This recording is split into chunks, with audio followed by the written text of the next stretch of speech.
Winter, 1939-1940. On the front between Finland and the Soviet Union, a war was being fought under conditions that pushed human endurance to its limits. Temperatures could fall tens of degrees below freezing. Forests and fields disappeared beneath the snow. The days were short, and soldiers were forced to fight not only the enemy but also the cold, hunger, exhaustion, and the constant danger of death.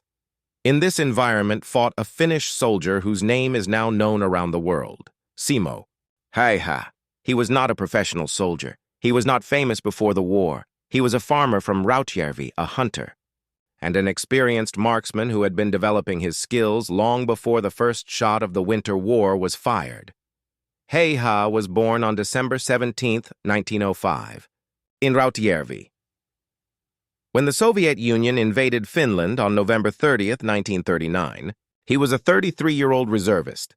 During the Winter War, Häyhä served in the 6th Company of Infantry Regiment 34 Kollaa would become his most important battlefield. There, Häyhä used a Finnish M28-30 rifle for sniper work. Remarkably, he used iron sights on his rifle rather than a telescopic sight. Dressed in white snow camouflage, he could spend long periods almost completely motionless in the winter terrain, observing enemy movements and waiting for the right moment. His shooting record grew rapidly. Finnish newspapers were already writing about Hayha during the war, and his actions also attracted the attention of the army leadership. By February 17, 1940, the number of enemy soldiers recorded as having been shot with his rifle stood at 219. But this was not the final figure associated with his wartime activities. Later, considerably larger numbers began to be attributed to Simo Häyhä, more than $500. And in some accounts, even more. Today, Hayha is frequently described as the most successful sniper in history. But this is precisely where history and legend begin to overlap. Not every number repeated about Hayha is based on the same kind of source material, nor can every enemy soldier attributed to him be retrospectively verified in the way the modern word confirmed might suggest. For that reason, this documentary will not begin with the legend. It will begin with the sources. We will examine wartime records, later historical research, and Hayha's own account of the events. In 1940, only months after the Winter War, Häyhä wrote his own handwritten account of the conflict. He called it War Memories. The text remained largely unknown for decades until it was rediscovered. Among material connected with Hayha, because of it, we can also examine his war through his own words. But Hayha's story is about far more than the question of how many enemy soldiers he shot. How did a farmer become such a skilled marksman? Why did he choose iron sights instead of a telescopic sight? How could a man remain almost motionless for hours in extreme cold?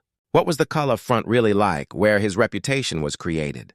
And above all, how much of the story the world knows as the White Death can actually be proven? Simo Häyhä himself was not a man who constructed a grand, heroic story around himself. His reputation grew around him.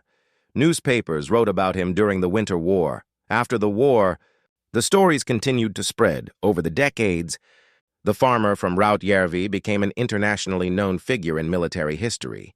But before the snowy forests of Kollaa, before the Winter War, and before worldwide fame, there was a very different Simo Häyhä, a farmer's son from a small Finnish community. His story begins in Rautjärvi in 1905. Simo Häyhä's story did not begin on a battlefield. It began on December 17, 1905, in the village of Kiskinen in Rautjärvi, near Finland's eastern border at the time.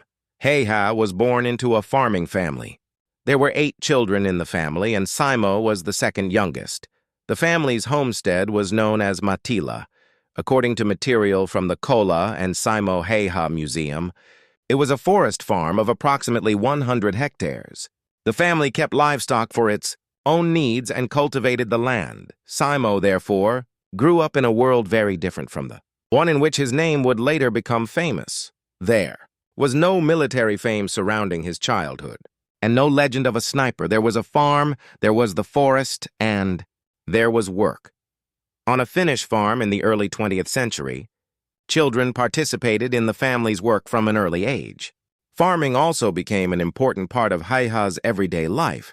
He attended the Mietala Elementary School. According to material from the Kollaa and Simo Häyhä Museum, Häyhä attended elementary school for 4 years, but outside the schoolhouse was another environment that would become highly important in his life. The forest, Hayha, became interested in hunting and moving through the countryside. While still young, hunting was not merely an occasional pastime for him. Moving through nature and hunting remained important parts of his life for decades. Success in the forest required very different skills from simply standing on a shooting range. A hunter searching for an animal had to know how to read his surroundings. He had to notice small changes in the terrain. He had to move without unnecessarily revealing himself, and often he simply had to wait. Researchers who later studied Hayha's life have noted how well these skills learned through hunting corresponded with the requirements of a sniper.patience.observation of the terrain, estimation of distance, movement through the forest, waiting for the right moment.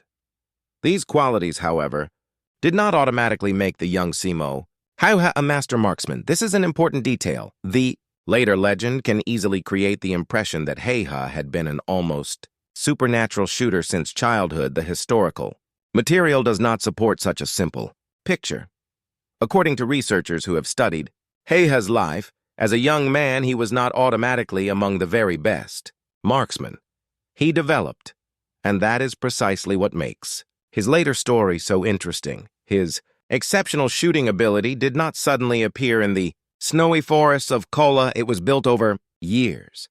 Hunting formed one part of that development. Later would come systematic shooting practice, competitions, the civil guard, and military training. But beneath all of this was the environment in which Hayha had grown up. The farm taught him to work. The forest taught him to move through nature. Hunting taught him to wait. Hayha himself developed into a quiet and reserved man. His later international fame stands in sharp contrast to the life from which he came. He did not grow up in an elite military academy. He was not raised in a professional military family. He was the son of a Finnish farming family, and the history of his home region would later take a tragic turn. The village of Kiskinen, where Hayha was born, was ceded to the Soviet Union as a result of the territorial changes following the Second World War. Today, the area lies on the Russian side of the border. According to the Kollaa and Simo Häyhä Museum, the original village environment and its buildings no longer survive. The world into which Simo Häyhä was born in 1905 was therefore later fundamentally changed. But in the early 1920s, war still lay in the future. Simo was a young farmer's son who hunted, moved through the forests, and worked in his home region. Then, at the age of 17, he made a decision that changed his relationship with shooting. Simo Häyhä joined the Rautjärvi Civil Guard. The hunter was gradually beginning to become a trained marksman. In 1922, Simo Häyhä was 17 years old. That year, he joined the Rautjärvi Civil Guard. This was an important stage in his life, because hunting was now joined by more systematic shooting practice. The Rautjärvi Civil Guard had been established as early as 1917. The region was strongly agricultural, and the Civil Guard movement had an important presence there. In the Civil Guard, Häyhä was able to practice shooting regularly. He trained on shooting ranges, participated in field shooting, and later competed in various shooting competitions. But it is important to remember that he was not immediately a dominant marksman. Häyhä developed through practice. According to material from the Kollaa and Simo Häyhä Museum, his first personal rifle was not particularly good. Joining the Civil Guard gave him opportunities to use better weapons and train more systematically. In 1925, Häyhä was 20 years old. He left to complete his compulsory military service and served in bicycle battalions 1 and 2. Häyhä was also accepted into non-commissioned officer school. His service record provides an interesting picture of the young man. Before his later fame, not all of his grades were exceptional. According to museum material, however, his mark for shooting was excellent. He also received good results in the handling of machine guns and light machine guns. Hayha was a small man. When he entered military service, his height was recorded at approximately 152 centimeters. He completed his service as a corporal. Military service gave Hayha experience in military operations, weapons, and leadership. But his development as a marksman did not end when he returned home from the army. Quite the opposite.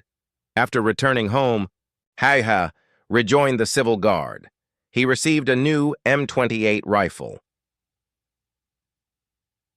The weapon was a clear improvement over his earlier equipment, and his results began to improve. Hayha participated in shooting competitions and achieved success. He also competed in skiing events. This combination is important when considering his later military career. Accurate shooting was only one part of his abilities. A soldier operating in a winter forest also needed to move efficiently on skis, endure the cold, and remain physically capable under demanding conditions. Hayha practiced extensively.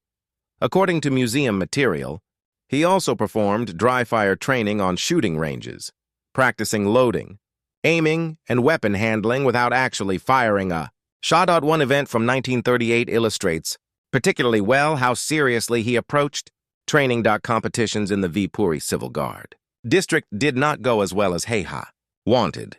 He decided that he would perform better in the next competitions. What followed was a period of intensive training. According to museum material, Hayha devoted much of his free time to practice. Shooting was no longer merely a practical skill belonging to a hunter. It had become something Hayha deliberately worked to improve.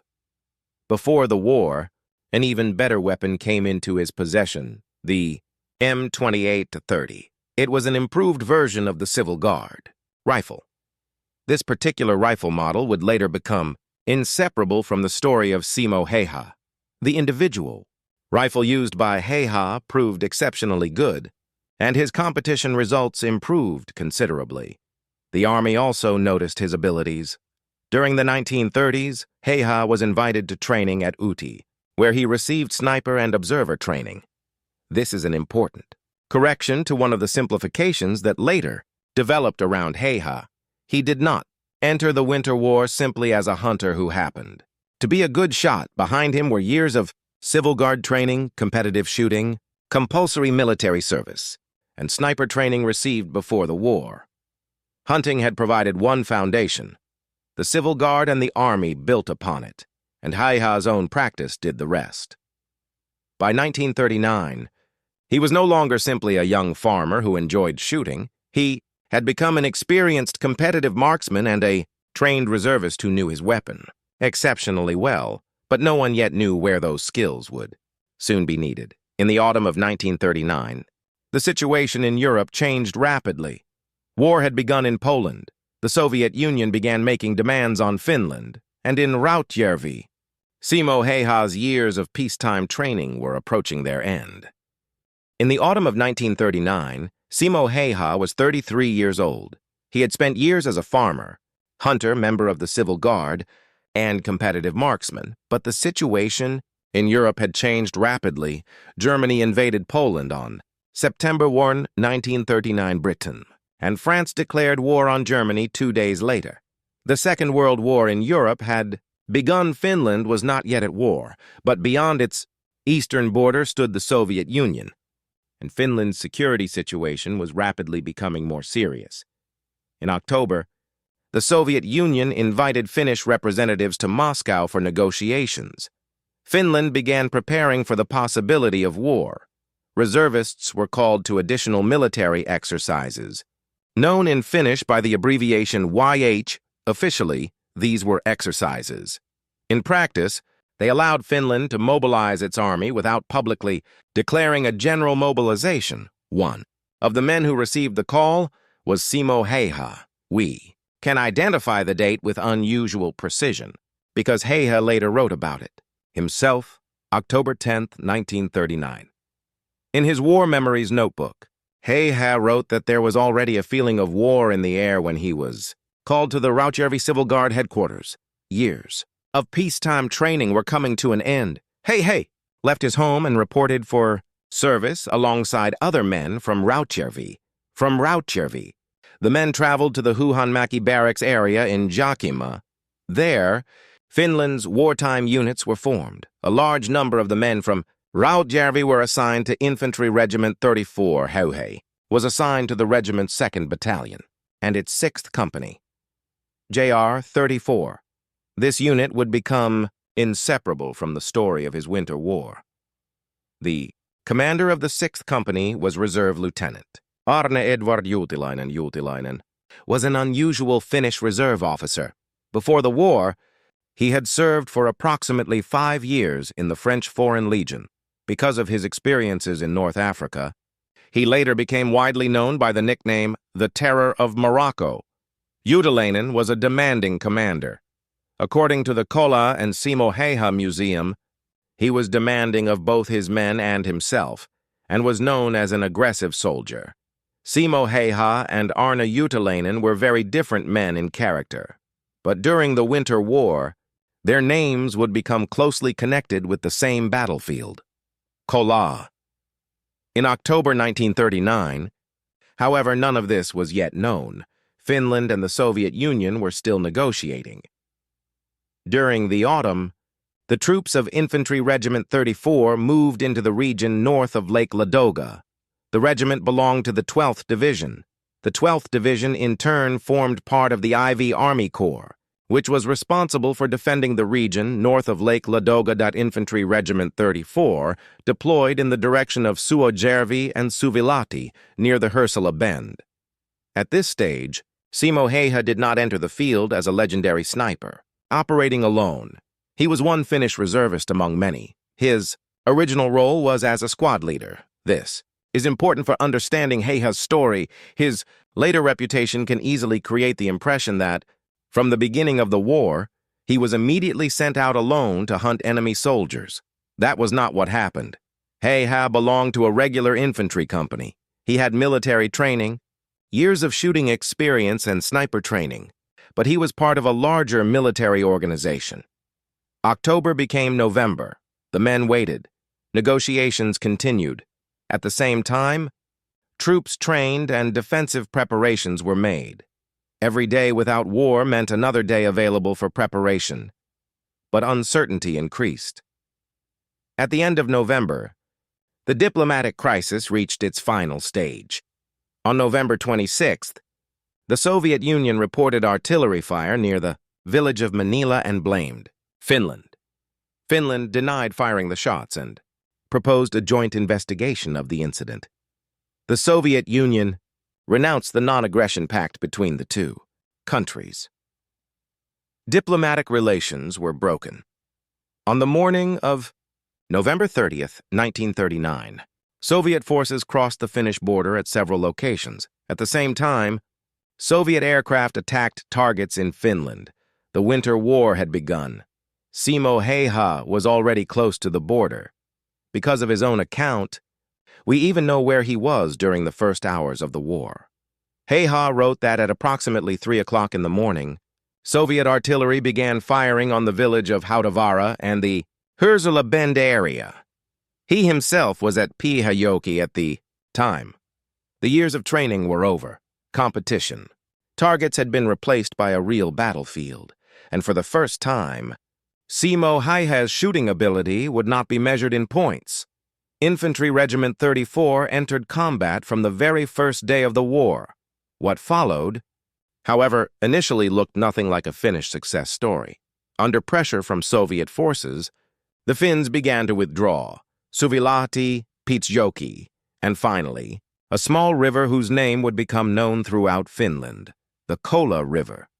On November 30th, 1939, Simo Häyhä's war had begun. The Soviet Union attacked Finland without a declaration of war, north of Lake Ladoga. The offensive also struck the region where Infantry Regiment 34 had been deployed. Häyhä's own unit, the 6th Company of Infantry Regiment 34, entered combat from the very first day of the war. Later history would remember Kollaa for the extraordinary determination of the Finnish defense. But the first days of the war did not look like a victorious defensive battle. the Finns were forced to retreat. Soviet forces advanced from the direction of the Härsälä bend toward Suvilahti. The Finns attempted to slow the offensive while avoiding being surrounded by larger enemy forces. At this stage, Simo Häyhä was an ordinary infantry soldier and squad leader. He was not yet serving primarily as a sniper. The first week of his war was therefore very different from the image that would later become associated with Hayha. There was no single carefully prepared firing position where he could wait for hours. The unit moved, it fought, it withdrew, and then it stopped to fight. Again, Infantry Regiment 34 withdrew from the direction of Suvilahti through Pietsjoki toward the west. During the first week of the war, the Finns were forced to retreat approximately 20 kilometers. For a soldier, such a withdrawal meant constant uncertainty. Where would the next defensive position be? How quickly would the enemy follow? Could the unit stop before too much ground was lost? Winter made everything more difficult. November had turned into December. There was little daylight, forests. Roads and fields were covered with snow. At the same time, the Finns possessed one important advantage. Many of the soldiers, including Hayha, were accustomed to moving through Finnish forests and winter conditions. But familiarity with the terrain could not remove the enemy's superiority in manpower and equipment. The withdrawal continued. When the Finns reached the Kollaa River, the situation changed. The Kollaa River itself was not an enormous natural obstacle. In places, it was only a few meters wide. It was surrounded by forests, marshes, and sparsely populated terrain. On a map, the location did not appear remarkable. But in December 1939, it became the place where the Finns decided to stop retreating. A defensive line was established at Kollaa. From that moment, the name of this small river began to grow far, larger than its physical size. The defense of Kollaa became one of the best-known battles of the Winter War. Infantry Regiment 34 was one of the key Finnish units fighting there, and it was here that Simo Häyhä's role changed.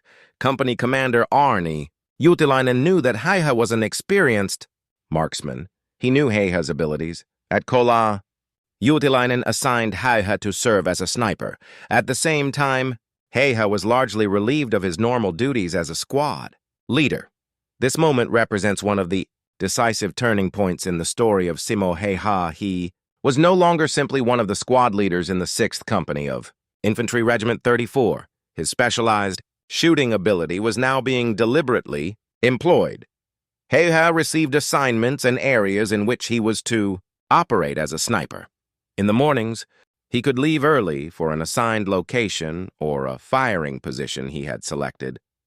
Before leaving, there was one small but important matter to attend to: ammunition. According to museum material, Häyhä selected the cartridges he would use and received them from the company's armorer. In precision shooting, the rifle and its ammunition formed a complete system. Häyhä knew his own rifle was a Finnish M2830. The rifle had no telescopic sight. Häyhä used iron sights. It was the same basic method with which he had trained before the war. Now, instead of a competition range, the Kollaa front lay before him. Häyhä's work as a sniper did not mean constant shooting, quite the opposite. Much of his time was spent waiting. The terrain had to be observed, movement had to be detected, his own position had to remain concealed. The enemy had to become visible before the sniper revealed himself at Kollaa. In early December, Häyhä began applying everything he had learned over the years: hunting, competitive shooting, civil guard training, military training, sniper training, and above all, patience. This was where his reputation began to form. But during those first days at Kollaa, no one could yet know how quickly Häyhä's name would spread. First, the Finns had to answer a much larger question. Could the defensive line at Kollaa survive at all? Soviet forces were directly ahead. The attacks were beginning, and the Finns had decided that they would retreat no farther. Simo Häyhä had found the battlefield with which his name would be associated for the rest of his life: Kollaa. In early December 1939, the Finnish troops had withdrawn to the Kollaa River. Here, the retreat was supposed to end. Kollaa was not a large town or an enormous fortified defensive position. It was a remote area north of Lake Ladoga, surrounded by forests, marshes, roads, and the small Kollaa River. Yet this place became one of the most famous battlefields of the entire Winter War. The Finnish situation was difficult. The Soviet Union had more men, artillery, tanks, and other heavy equipment available. The Finns had to defend a long front with considerably smaller forces. The 12th Division fighting at Kollaa had to stop the enemy, advance with limited resources, infantry. Regiment 34 occupied a key position, and Simo Häyhä served in its 6th Company. For Hayha, the terrain at Kollaa was significant. Dense forests and the snowy environment offered a sniper both opportunities and dangers. Visibility in the forest could be limited. In more open areas, even a small movement could reveal a soldier. Snow made the situation even more unforgiving. Against a white background, a dark figure could easily be seen. For this reason, Finnish soldiers used white snow camouflage. A snowsuit did not make a soldier invisible, but when used correctly, it helped break up the human silhouette in a snowy environment. For Hayha, this environment was familiar. He had spent much of his life in the forest. He knew how to observe terrain, move in winter, and wait. Now the skills he had learned during peacetime took on an entirely different meaning. A sniper's work began before the first shot was ever fired. First, a suitable position had to be found. The field of fire had to be useful. The position had to provide protection. At the same time, the sniper needed to observe enemy territory without revealing himself. Hayha did not simply arrive, fire, and leave. He could carefully prepare his firing position. One of his best-known methods involved the snow in front of his rifle barrel. A rifle shot produces pressure that can throw loose powder snow into the air. A cloud could reveal the firing position. Hayha attempted to prevent this by hardening or compacting the snow in front of his position. Another problem was breathing. In extreme cold, warm human breath can create a visible cloud of vapor. Häyhä is associated with the practice of keeping snow in his mouth to reduce the visibility of his breath. This detail later became one of his best-known techniques, but more important than any individual trick was the complete system. Sniper had to remain motionless, and in a Finnish winter, this was extremely difficult. Temperatures at Kollaa could fall very low. During the Winter War, there were periods when temperatures fell below -30 degrees Celsius and, in some places, considerably lower. A moving soldier could generate body heat.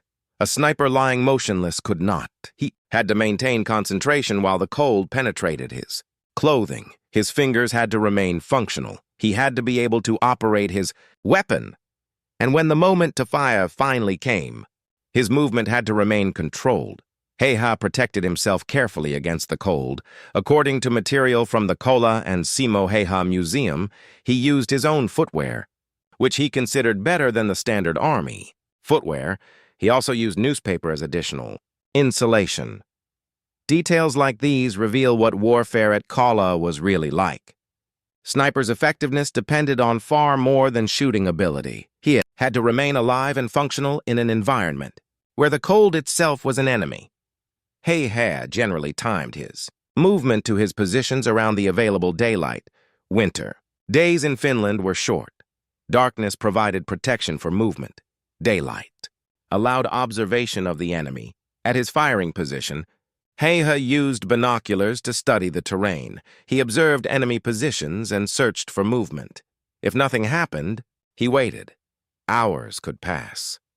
This is one reason why the later image of Häyhä as a soldier constantly firing his rifle is misleading. Much of sniper work happened without a single shot, observation, waiting, estimating. Distance, keeping the position concealed, and only then, shooting. Hayhä used an M28-30 rifle. One of his best-known choices was the use of iron sights instead of a telescopic sight. There were practical advantages to this. With iron sights, a shooter could keep his head lower. Using a telescopic sight would generally require a higher firing position. A lower profile meant a smaller visible. Target telescopic sights also contained glass surfaces that could reflect light under certain conditions, but perhaps the most important reason was the simplest. Hayha was extremely experienced. With iron sights, he knew his rifle, he knew how it behaved. He had trained that way for years in war. He did not attempt to learn an entirely new system. He used what he knew. At Kollaa, this combination began producing results. An experienced hunter, a competitive marksman, a trained reservist, a familiar rifle, a winter, forest, and exceptional patience.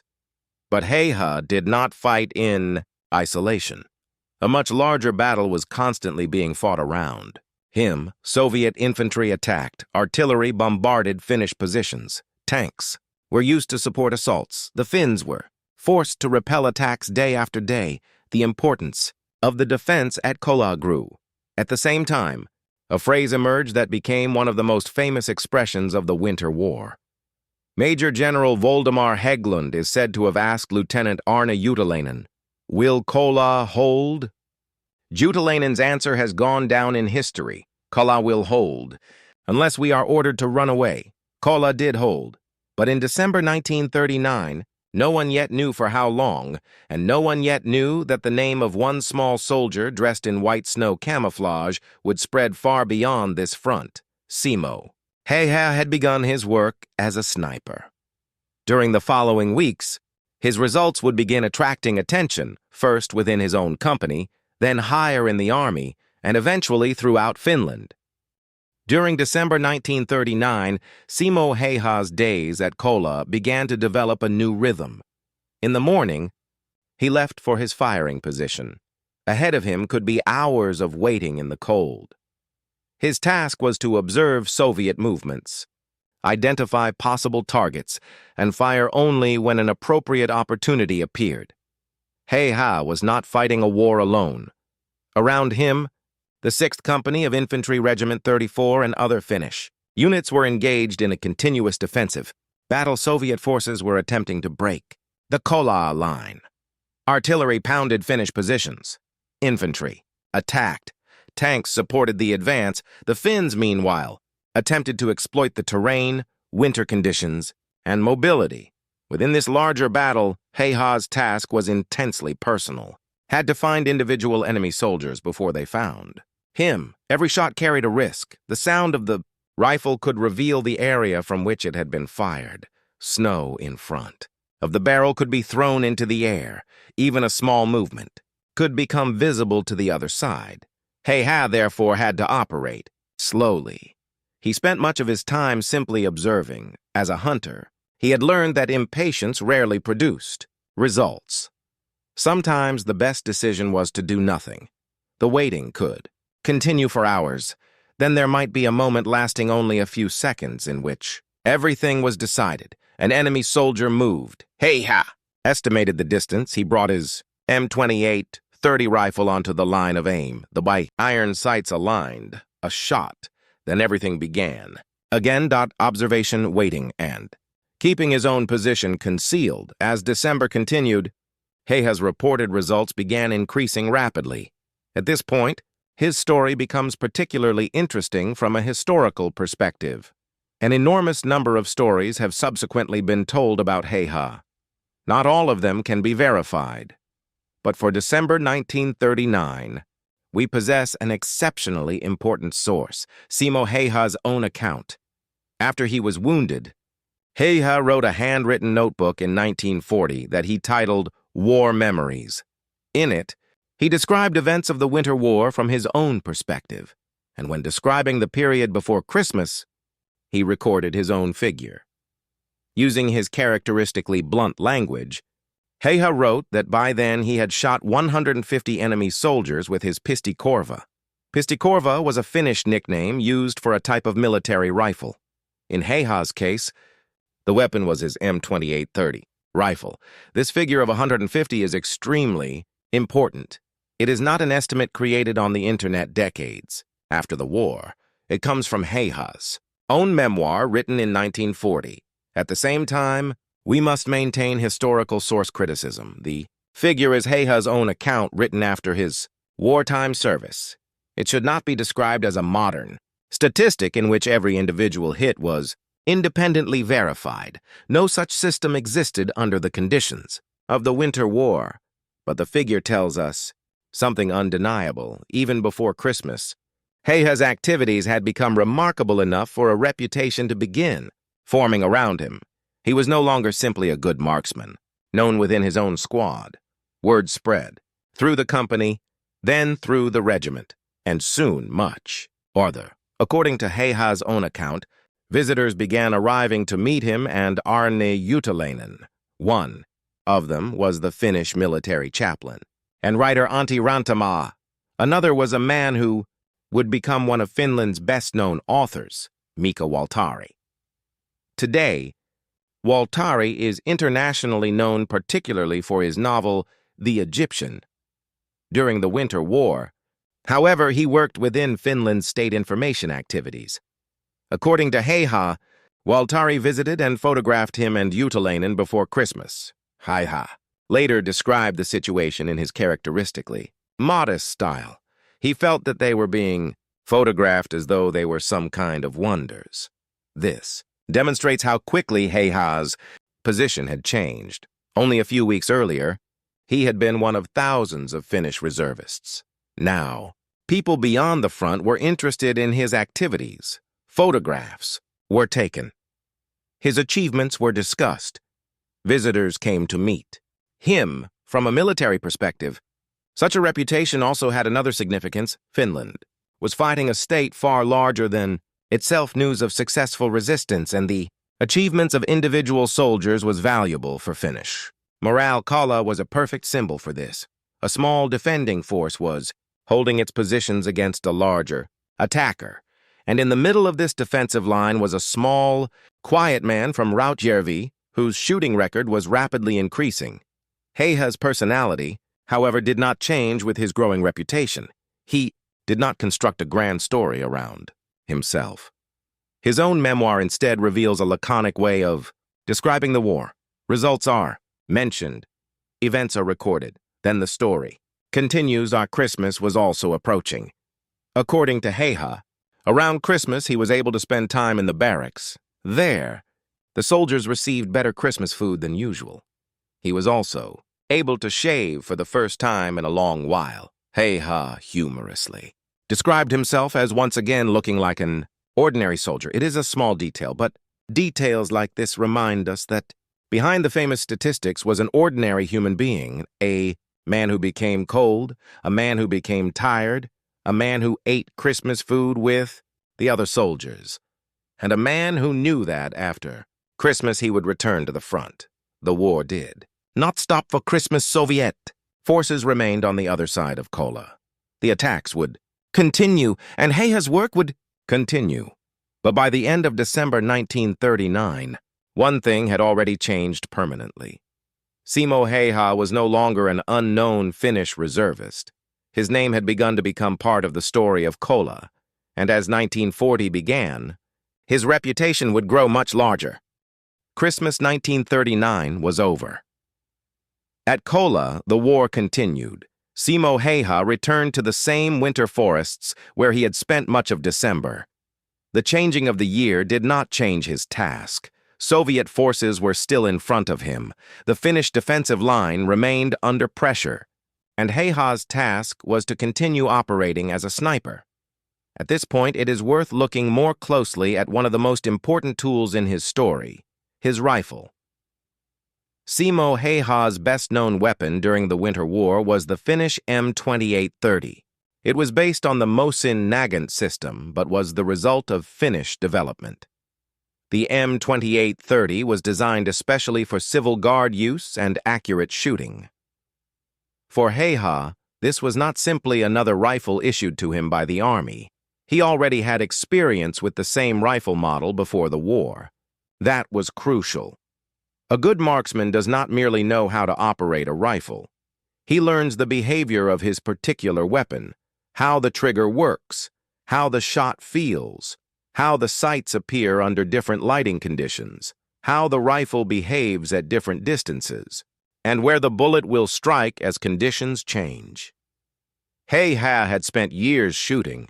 In competitions, even small mistakes meant lost points. In war, the consequences were far more serious. Hayha used iron sights on his M2830. This detail later became almost as famous as Hayha himself. A modern viewer might assume that a sniper rifle must have a telescopic sight. In Hayha's case, it did not. He was an extremely experienced iron sight shooter. He trusted the system he knew. Iron sights also offered practical advantages during the Winter War. A shooter could keep his head lower than when using a high-mounted telescopic sight. Every additional centimeter could mean more of the shooter's head becoming visible toward the enemy. Iron sights also had no optical lenses. Under certain lighting conditions, the lens of a telescopic sight could reflect light. Extreme cold could also create its own problems for optics. But the most important explanation for Hayha's choice may not have been any single technical advantage. He was simply extremely good at shooting with iron sights. In war, familiarity was more valuable than more impressive equipment. The shooting distances involved should also be understood correctly. Stories later developed around Hayha describing shots at distances that seem almost impossible. But the forested terrain of Kollaa was not an open, long-distance shooting range. Trees, terrain, and snow restricted visibility. Many firing situations occurred at distances of a few hundred meters or less. At such distances, Hayha's years of practice with iron sights were highly useful. His task was not to make the longest possible shot. His task was to hit and survive without being detected. This leads to another important point.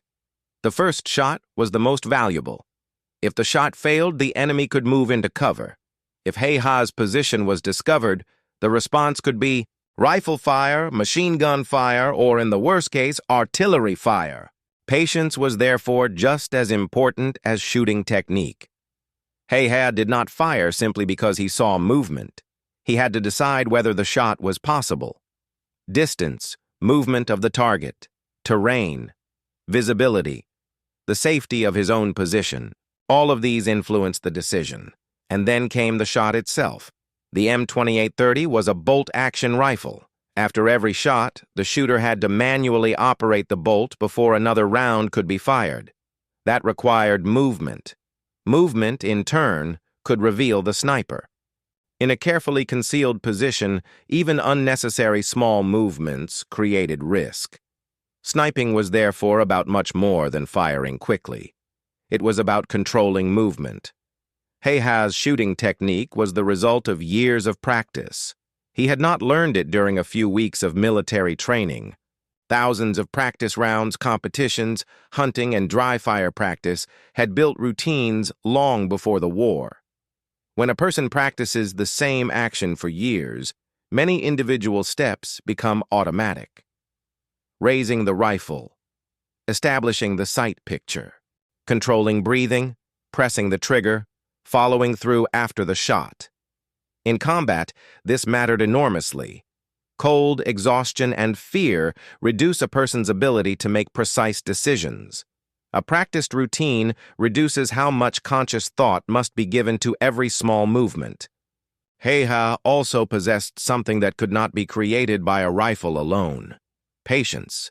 He had hunted from a young age. A hunter quickly learns that nature does not operate according to his schedule. If no animal appears, he must wait. If conditions are not right, he does not take the shot. At Kollaa, the same principle took on a new and darker meaning. Hayha could spend much of the day in his position without action. The winter day was short. The cold was severe. Movement had to be minimized. Even eating and drinking had to be managed without unnecessarily revealing the position. All of this happened while conventional infantry warfare continued around him. The quiet world of the sniper and the enormous noise of the front existed at the same time. At one moment, the forest could be almost completely silent. The next, an artillery barrage could tear apart the ground only a few hundred meters away. Hayha was not immune to this danger. He occupied the same battlefield as everyone else. A sniper's camouflage offered no protection from artillery fragments, and accurate shooting could not stop an enemy shell. Every day at the front carried the possibility that he would not return.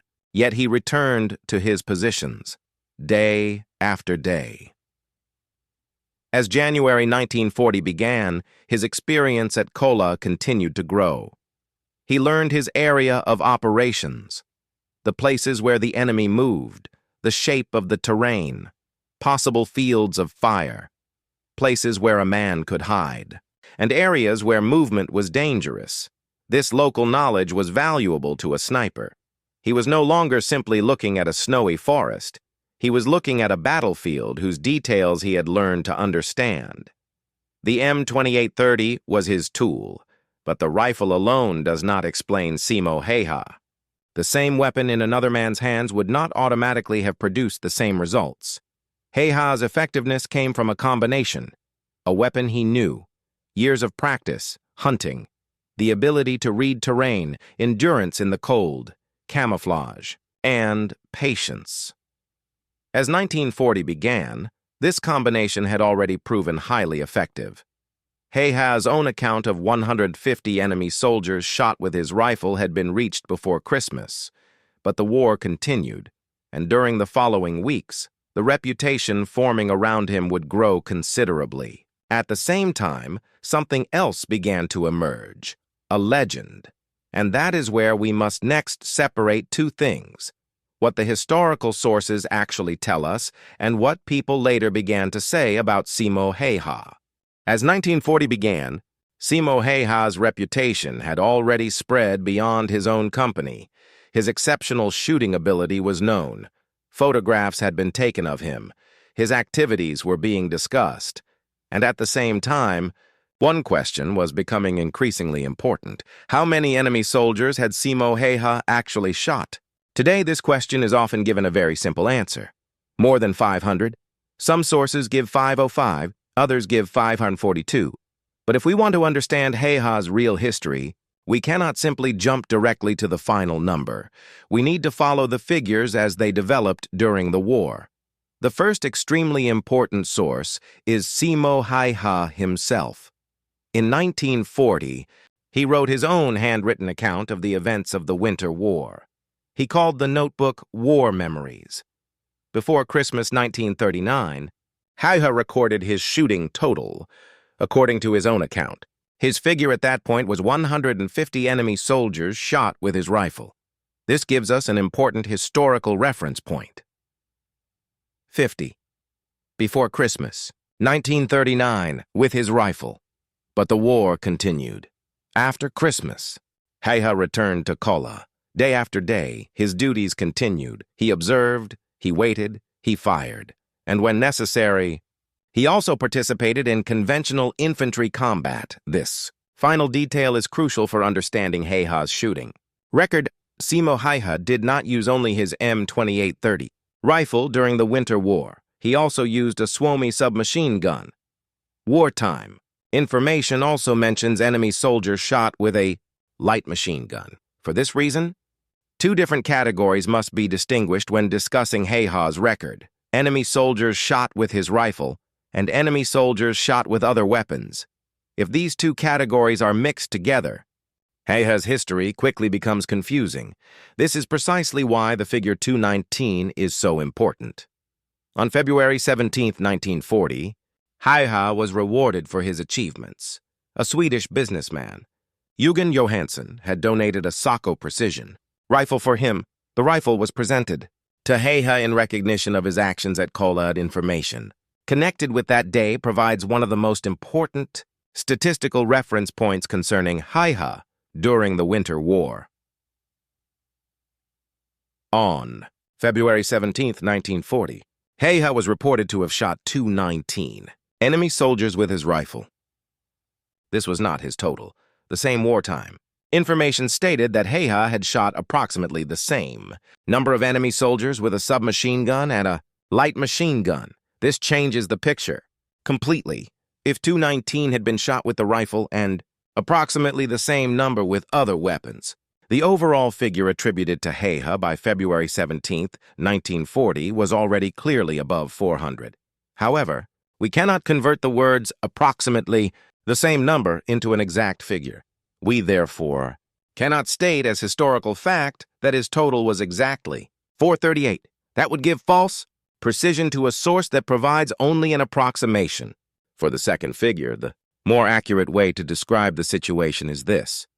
By February 17, 1940, Hayha's wartime record stood at 219 enemy soldiers shot with his rifle, plus approximately the same number with a submachine gun and a light machine gun. His overall attributed total was therefore estimated at more than 400 by this point. This distinction is extremely important. 9 does not mean 219 enemy soldiers in total. It means 219 shot with the rifle. The word sniper itself is one reason why this distinction can easily disappear from later versions of Hayha's story. When people imagine Simo Häyhä, they picture a man in white snow, camouflage carrying his M2830 rifle. That is completely understandable. The rifle became his most famous weapon, but the real battlefield was more complicated. Hayha was also an infantryman when the situation required it. He fought alongside other Finnish soldiers. In close combat, a bolt-action rifle was not always the ideal weapon. The Suomi submachine gun provided a very different level of firepower at short distances. Häyhä's activities at Kollaa therefore involved two very different forms of warfare. In one, he could spend hours almost completely motionless, hidden in the snow, observing, waiting for a single suitable moment. In the other, the enemy could be much closer.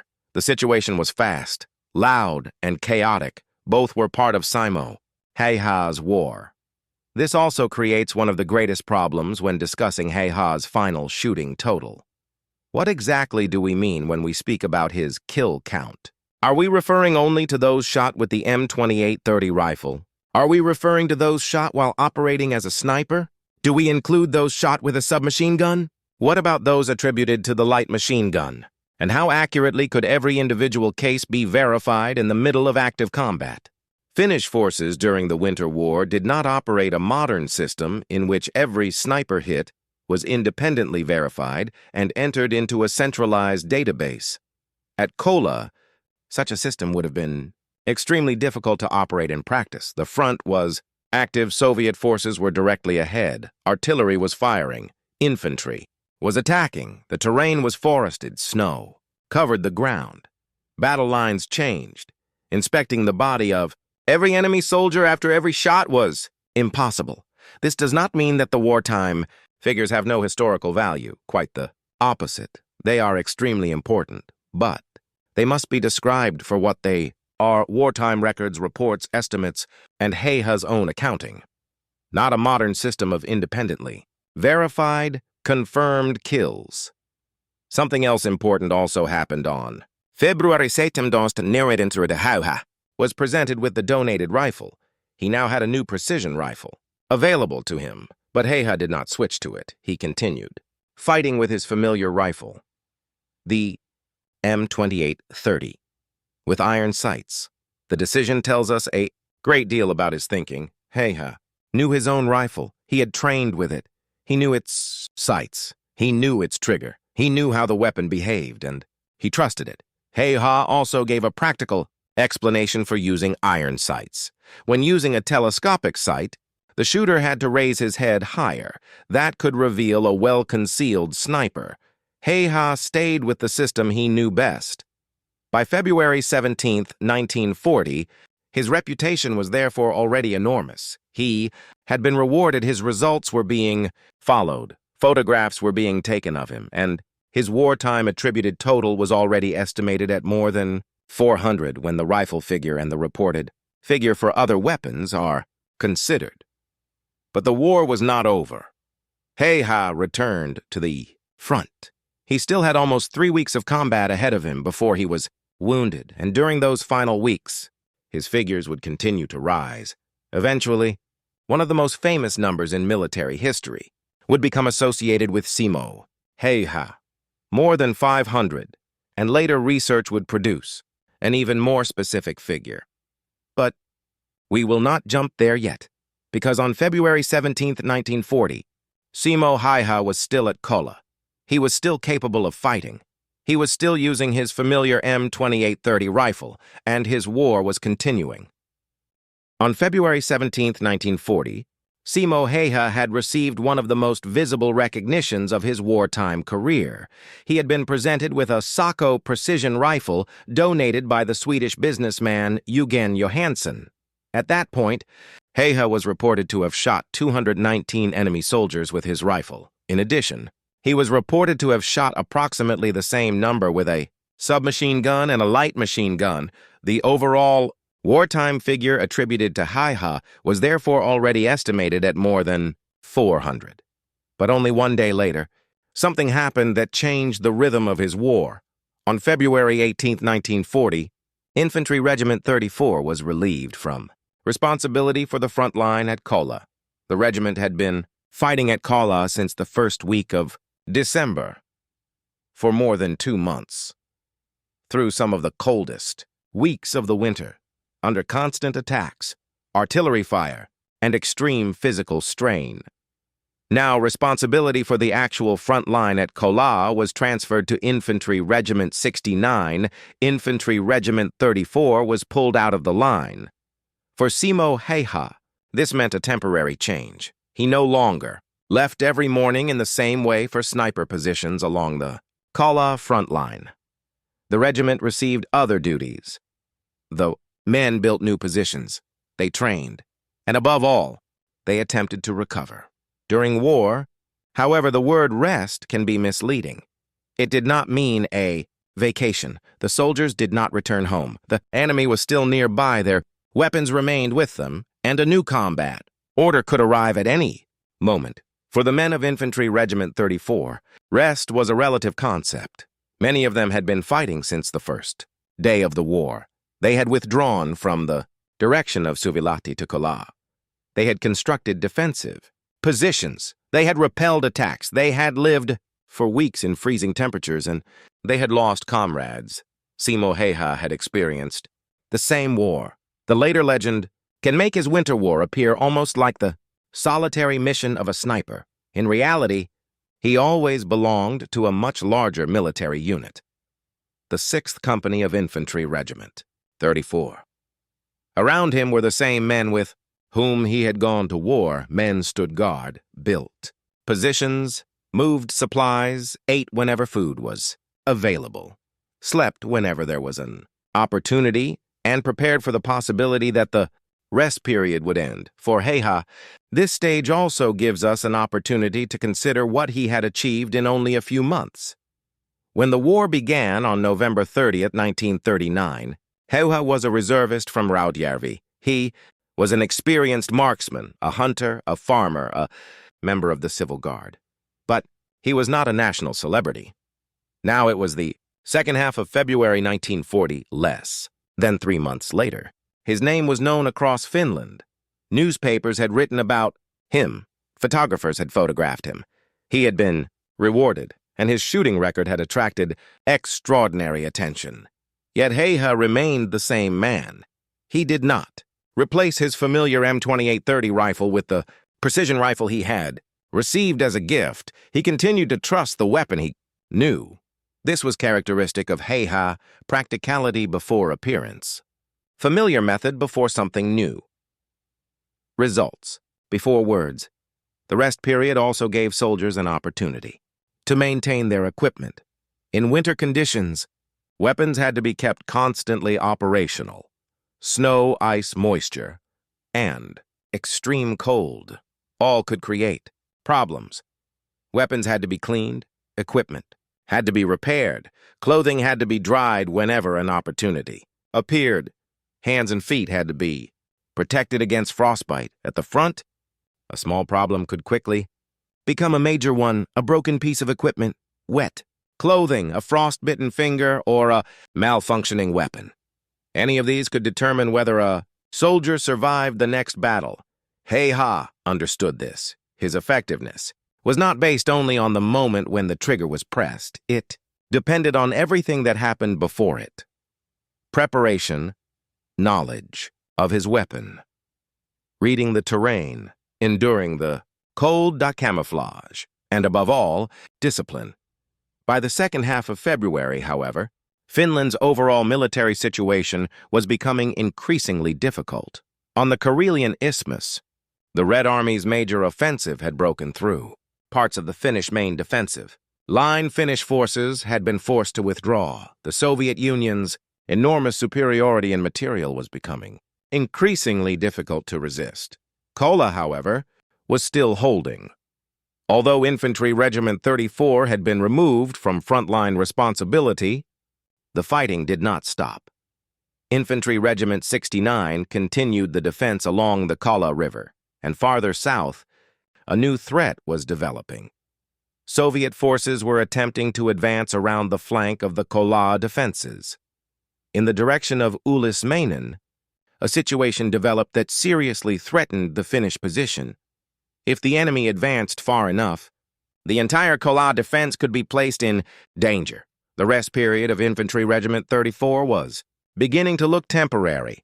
The soldiers who had only recently been pulled out of the front line prepared to fight. Again, Simo Häyhä's role would also change. This is an extremely important point in his story. When he returned to combat, he would not be operating only as the famous sniper. He would return to his original military role, a squad leader, and it was in that role that he would eventually face the most dangerous battle of his life. But before that happened, his shooting record and reputation continued to live beyond the battlefield. Häyhä was already one of the best-known individual Finnish soldiers of the Winter War. His story had traveled from the front to the newspapers, but Häyhä himself remained only a short distance from the enemy. For him, the war was not a story. It was still his everyday reality. On February 18th, Infantry Regiment 34 had received a temporary breathing space. It would not last long. To the south, the enemy was moving. The situation at Ulismainen was becoming more dangerous, and soon Simo Häyhä would take up his weapon again. This time, what lay ahead would not be only the silent battle of a sniper. An infantry counterattack was coming. During the second half of February 1940, Simo Häyhä's war was beginning to change. On February 18th, Infantry Regiment 34 had been relieved from responsibility for the main front line at Kollaa. More than 2 months of almost continuous fighting had temporarily ended. The men were given time to rest, train, and construct new positions. But behind the front there was no real peace. The war continued everywhere around them, and toward the end of February, Finland's military situation was becoming increasingly difficult. On the Karelian Isthmus, the Red Army's major offensive had forced Finnish troops to withdraw. North of Lake Ladoga, Finnish forces had succeeded in stopping the enemy in many areas. Kollaa was still in Finnish hands, but precisely because of this, it remained an important Soviet objective. If the defensive line at Kollaa could not be broken directly, an attempt could be made to bypass it. South of Kollaa were enormous forests and marshes. Roads were scarce. The terrain was difficult. In winter, snow and extreme cold made movement even slower, but difficult. Terrain did not mean that an attack was impossible. Soviet forces began advancing through the direction of Ulismainen. This created a new danger for the Finns. The Kollaa defenses were not simply a straight line along the river. Their flanks also had to be protected. If Soviet forces advanced far enough south of Kollaa, they could threaten the Finnish troops from the side or even from behind. The position of the Kollaa defenders could then become extremely dangerous. The rest period of Infantry Regiment 34 began to end. The regiment was needed again. Simo Häyhä was one of its soldiers. At this point, it is important to remember that Häyhä was not only a sniper in the Finnish army, he was a corporal, and as a corporal, he also had a leadership role. Häyhä had been given command of his own squad. As a sniper, His work had been highly independent. He had selected firing, positions, observed the terrain, waited, selected targets, and used his M28-30 rifle as accurately as possible. The role of a squad leader was different. Now he also had to think about the other men. Where would the squad move? From which direction could the enemy appear? Where was cover available? When would they advance? When would they stop? And what would the squad do if it suddenly came under enemy fire? This was once again the war of ordinary finish. Infantry.forest.snow.weapons, short. Commands and constant uncertainty about what waited beyond the next ridge. Hayha's reputation as a sniper did not make him invulnerable. Quite the opposite. In infantry combat, many of the advantages he possessed as a sniper became less important. A sniper could select his position and spend time concealing himself. An attacking squad had to move. Movement reveals. Men soldiers leave tracks in the snow. Their equipment makes noise. And once the enemy opens fire, there may be no time for careful consideration. Distances can become short very quickly. The enemy may no longer be hundreds of meters away. It may be 100 meters away, 50, or even closer. At that point, the sniper's world changes. Slow observation is replaced by decisions made in seconds. Hayha, however, was also prepared for this. His military training before the war had not made him only an excellent marksman. It had trained him as an infantry soldier and squad leader. He knew how to move through terrain. He knew how to use cover. He knew how to lead men. And he now possessed more than 2 months of actual combat experience during the final days of February and the beginning of March. The situation south of Kollaa became increasingly serious. The Soviet advance in the direction of Uusmainen had to be stopped. The Finns had to respond. Infantry. Regiment 34 was ordered back into action. The men who had briefly been away from the main Kollaa front prepared once again for combat. Hayha took his weapon with him. The same M28-30 had accompanied him throughout the Winter War. He had used it at Kollaa. According to the wartime figure, by February 17th, he had shot 219 enemy soldiers with that rifle. He had received a new Sako precision rifle as a gift, but in combat, he continued to trust his familiar M28-30 now. However, the circumstances were changing. He was not returning merely to a sniper position to wait for enemy movement. He was returning to infantry combat as the leader of his own squad. The Uusmainen area was difficult wilderness. Terrain, marshes, and forests broke up. Visibility. Winter snow covered the ground. Moving across an open marsh could turn a soldier into a visible target. Inside the forest, however, the enemy could be close before either side detected the other. In such terrain, combat could become close-range fighting extremely quickly. The Finnish objective was to stop the enemy advance. This was no longer the work of a single sniper. It involved entire squads, platoons and companies, machine guns, submachine guns, rifles, grenades, and men attempting to move through snowy terrain under enemy fire. Simo Häyhä was now part of this larger battle. His earlier achievements did not change his assignment. When the order came, he had to lead his squad like the other squad leaders.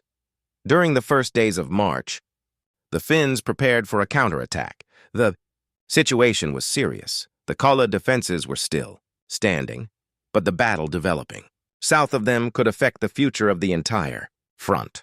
Hayha could not know that his own war was approaching its end. He could not know that only a few days later, a single shot would permanently change his life. He had survived more than 3 months of the winter war. He had survived artillery fire, extreme cold, infantry, battles, and countless hours in front of the enemy. But on the morning of March 6th, everything would change. The Finnish counterattack would begin. Hayha would lead his squad forward, and this time, the enemy would be much closer than in a sniper's normal firing position. The next stage of Simo Häyhä's story would not take place in the silent concealment of a sniper. It would take place in the middle of an attack. March 6, 1940. The winter war had already lasted for more than 3 months. Peace negotiations were taking place in the background. But for the soldiers at Kollaa and in the wilderness around Ulismainen, the war did not appear to be ending. The Soviet advance south of Kollaa had created a serious threat. The Finns had to push the enemy back. Infantry Regiment 34 had been ordered into combat once again, and Simo Häyhä was with them. But this time, his assignment was different from the one that had made him famous. He was not leaving alone for a sniper position. He was serving as a squad leader. Other men were now under his responsibility. The Finnish counterattack began on March 6th. Ahead was difficult wilderness terrain, forest, snow marshes, and an enemy that had already established itself in the area. This kind of attack was completely different from Hayha's sniper operations. As a sniper, he had attempted to remain as motionless as possible. Now he had to move. As a sniper, he had attempted to avoid detection. Now his squad had to advance toward the enemy. As a sniper, he could wait for hours for the right moment. During an attack, decisions had to be made in seconds. The terrain made the advance difficult.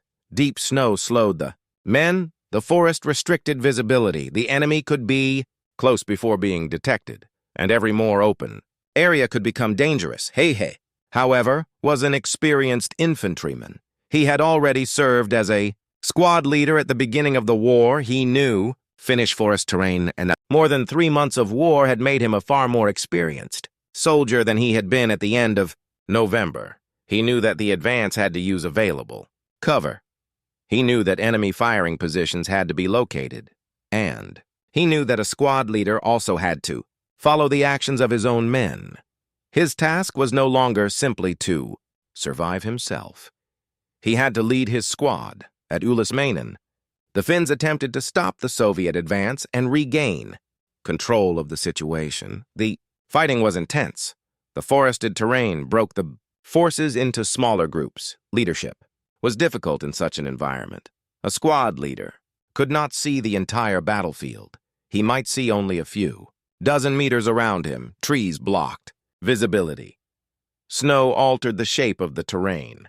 The sounds of weapons echoed through the forest. The exact position of the enemy could not always be determined simply from the sound of a shot. Simo Häyhä was now in the middle of exactly this kind of battle. Later, his name would become associated above all with silent sniper warfare, but his final battle was anything but silent.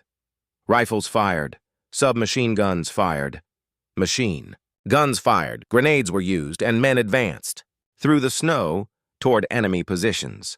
Hayha's long experience with firearms remained valuable, but in this kind of combat, there was no time to construct a perfect firing position. There were no hours available for camouflage. There was no opportunity to wait for the perfect shot. An enemy soldier could appear suddenly, then action had to be immediate. This was exactly the kind of fighting in which the firepower of a weapon such as the Suomi submachine gun could be useful. Hayha had already used a submachine gun earlier during the war. Wartime information attributed a large number of enemy soldiers to him using weapons other than his rifle as well. At Ulismainen, the distances of combat became shorter. The enemy was no longer simply far away on the other side of a snowy field. In forest combat, an encounter could occur at very short range. Every tree provided cover, but behind every tree there could also be an enemy soldier. Hayha's squad advanced. The Finnish counterattack continued. The objective was to push Soviet forces away from positions from which they threatened the flank of the Kollaa defenses. For Hayha, this was another day of combat. He could not know that it would become his final complete day of fighting. Only 1 week remained in the war. The Winter War would end on March 13th, 1940. But on March 6th, no soldier at the front could act on that knowledge.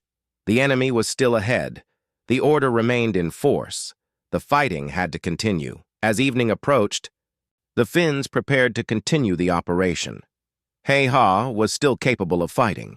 He had survived another day. More than 3 months earlier, He had entered the war as an ordinary Finnish reservist. Since then, he had become one of the best-known soldiers at Kollaa. The number of enemy soldiers attributed to his rifle had risen into the hundreds. A considerable number had also been attributed to him using other weapons. He had been rewarded, people had written about him, and his reputation had spread. But none of this changed what had to be done the following morning. On March 7, 1940, Hayha would return to battle. Once again, he would lead his men. In the wilderness forest around Ulismainen, the Finnish attack would continue, and somewhere ahead was a Red Army soldier whom Hayha had not yet seen. The following day, their paths would cross. One shot would end Simo Häyhä's winter war, but it would not end his life. March 7th, 1940. Only 6 days remained in the winter war. Simo Häyhä, of course, could not have known that for him. The day began as another day of combat in the Ulismainen area. The previous day, Finnish forces had launched a counterattack against Soviet troops. Infantry Regiment 34 was once again in battle, and Hayha was serving as a squad leader. This was no longer the kind of warfare for which he would later become best known. There were no hours of silent, waiting while concealed in the snow, no observation of a single target from a long distance. This was infantry combat. Men were moving, weapons were firing, distances were short, and situations changed quickly. In the wilderness, forests around Ulismainen, Finnish troops were attempting to push the Soviet forces back. Hayha led his own squad. He was now responsible not only for his own actions, but also for his men. Forest and snow made the battlefield difficult. Visibility was limited. An enemy soldier could suddenly appear at short range. Individual soldiers had to react quickly. By this point, Hayha had survived more than 3 months of war. He had been under enemy fire countless times. He had operated as a sniper. He had participated in infantry battles. He had survived extreme, cold artillery fire and constant danger. But on March 7th, his luck ran out. During the fighting, an enemy shot struck Hayha in the face. The bullet caused an extremely serious wound to his jaw and facial area. Hayha fell to the ground. Later accounts have attached several details to the wounding. One concerns the type of bullet that struck him. Many later sources describe it as an explosive bullet. Others describe an expanding or special rifle bullet. In this documentary, we will not claim the exact construction of the bullet as certain unless it can be demonstrated from a reliable original source. What is certain is the result. Hayha suffered an extremely serious gunshot wound to the face. The injury was severe enough to end his participation in the fighting of the Winter War. His comrades, however, did not leave him on the battlefield. Hayha was evacuated. The severity of his facial injury would later be clearly visible in photographs. Part of his lower jaw had been badly damaged. He required a long period of hospital treatment and later several operations to reconstruct his face. But the first objective was much simpler. He had to be kept alive. Hayha lost consciousness. The war continued around him. For Hayha himself, the following days disappeared. This makes the timing of his wounding almost unbelievable. Hayha was wounded on March 7th.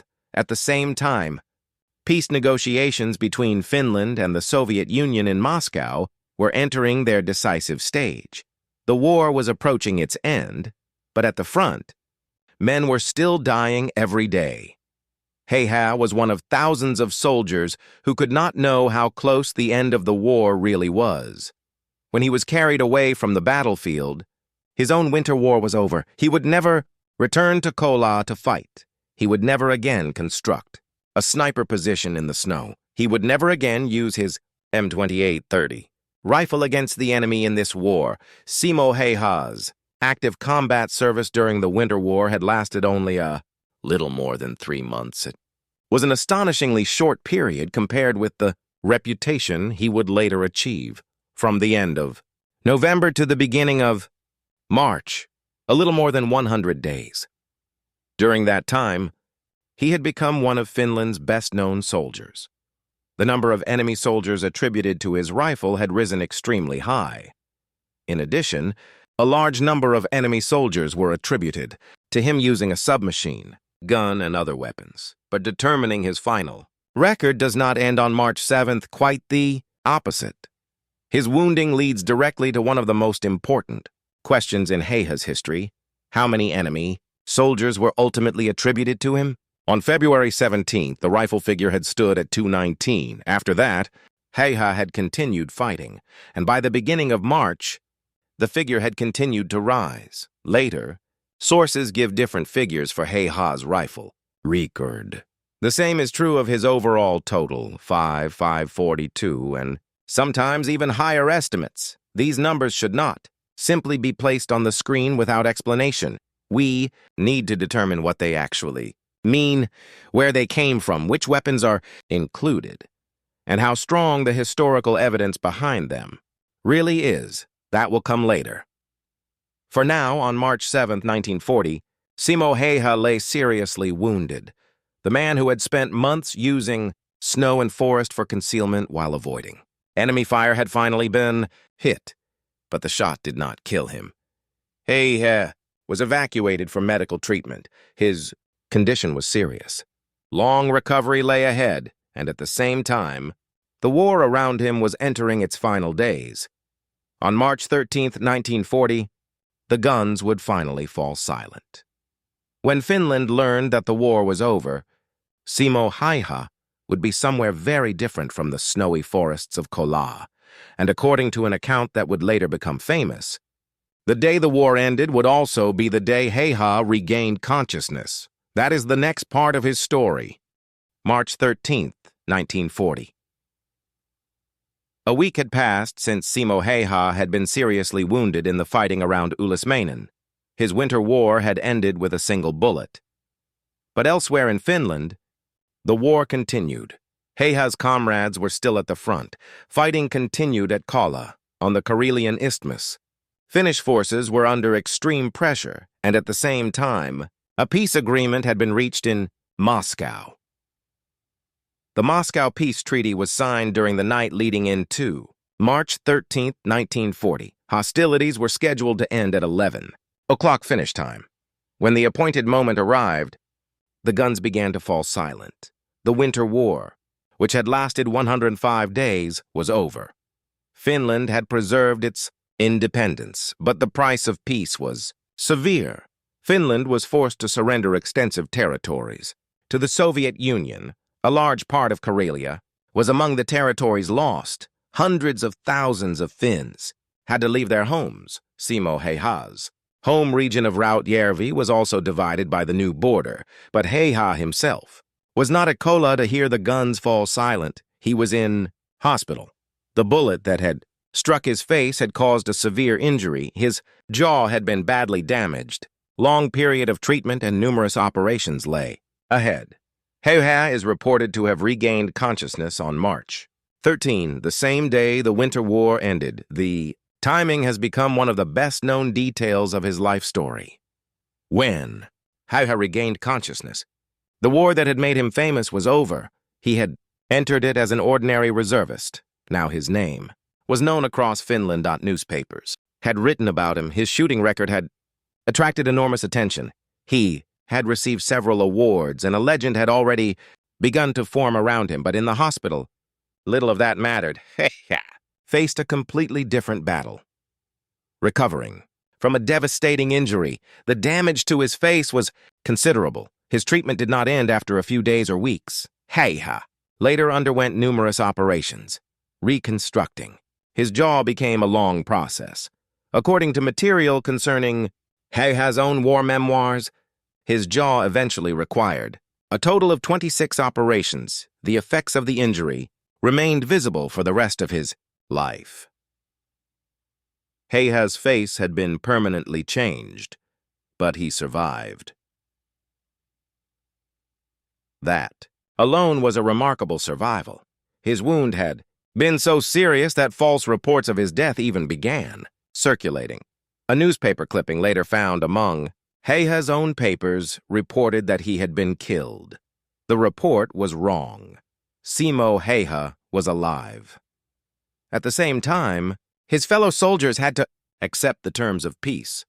Kollaa had held until the end of the war. The Finns had not abandoned it because of an enemy breakthrough. There. Peace ended the fighting, but the map of Finland changed. The end of the war did not mean returning to the situation of November 1939. The surrendered territories had to be evacuated. Displaced civilians moved west. Soldiers began returning from the front, and an entire country tried to understand what had happened during those 105 days.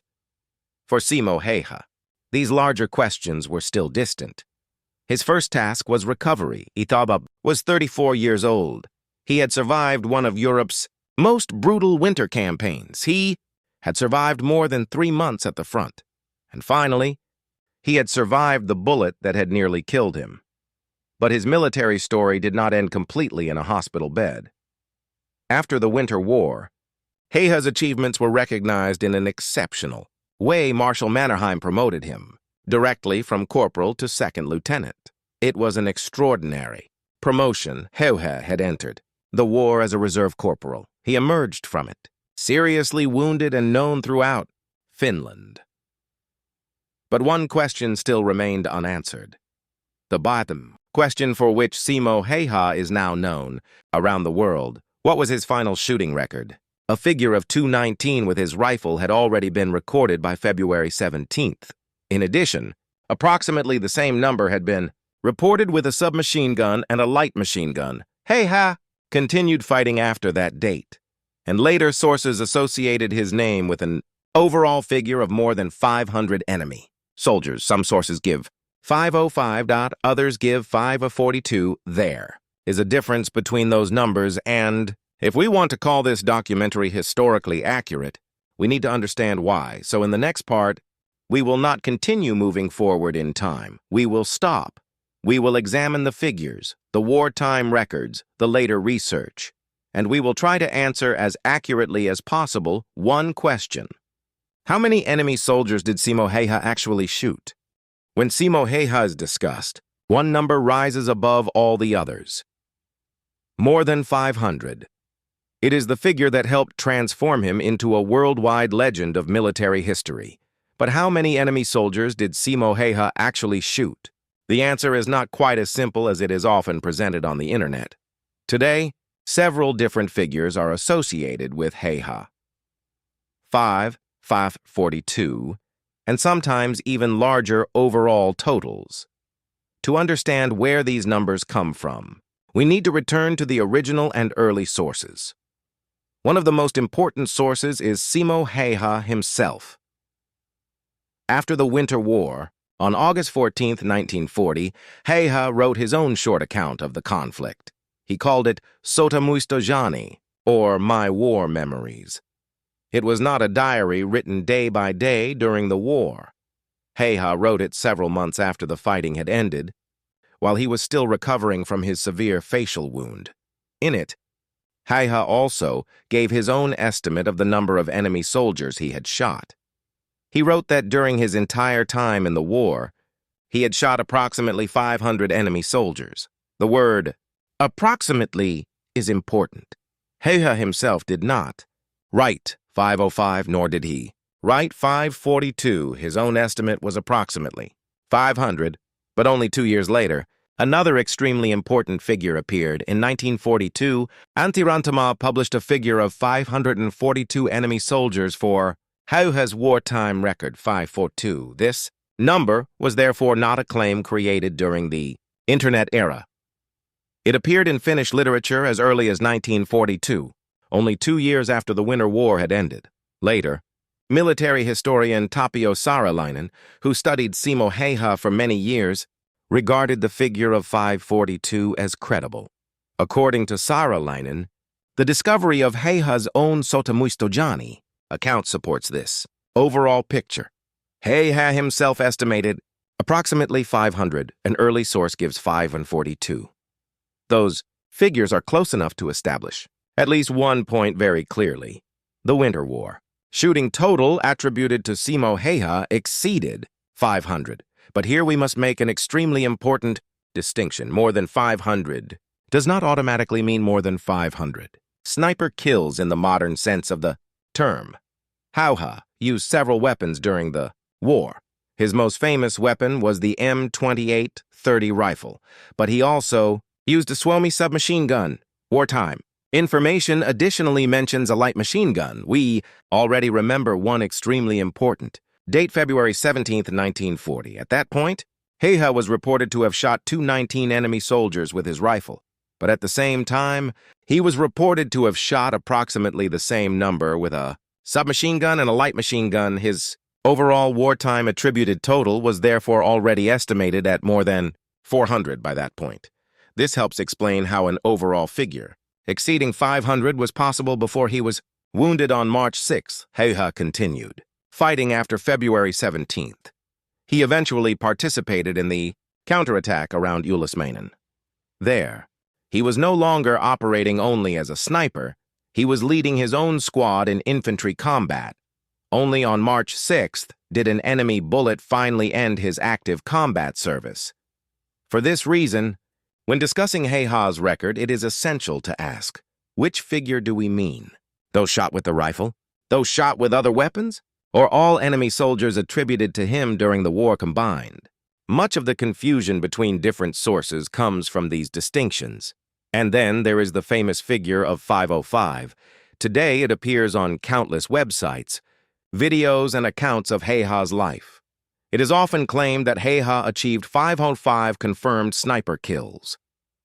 For this documentary, we need to be extremely careful with that statement. We will not describe 505 as an undisputed sniper total verified through original documentation. The Winter War did not have a modern, centralized system in which every hit attributed to Hayha was independently verified. Afterward, conditions on the battlefield made such a system practically impossible. Forest, snow, enemy positions, artillery, fire attacks, withdrawals, and a constantly changing front. Hayha's figures were based on wartime records, observations within the unit, and his own accounting. For this reason, the modern phrase, confirmed kill, can give viewers an overly simple impression of how these figures were established. None of this makes Hayha's achievement less extraordinary. Quite the opposite. When the later mythology is removed, what remains is still an astonishing historical record. Häyhä fought in the Winter War for only about 3 months. He operated under extremely difficult winter conditions. He used iron sights on his rifle. He also participated in conventional infantry combat. He was seriously wounded before the war ended, and his own post-war estimate was approximately 500 enemy soldiers shot. An early source, published in 1942, gave the figure as 42. For that reason, in this documentary, we will primarily describe Hayha's final record as more than 500. That is historically safer than claiming that every individual case was independently verified in the modern sense.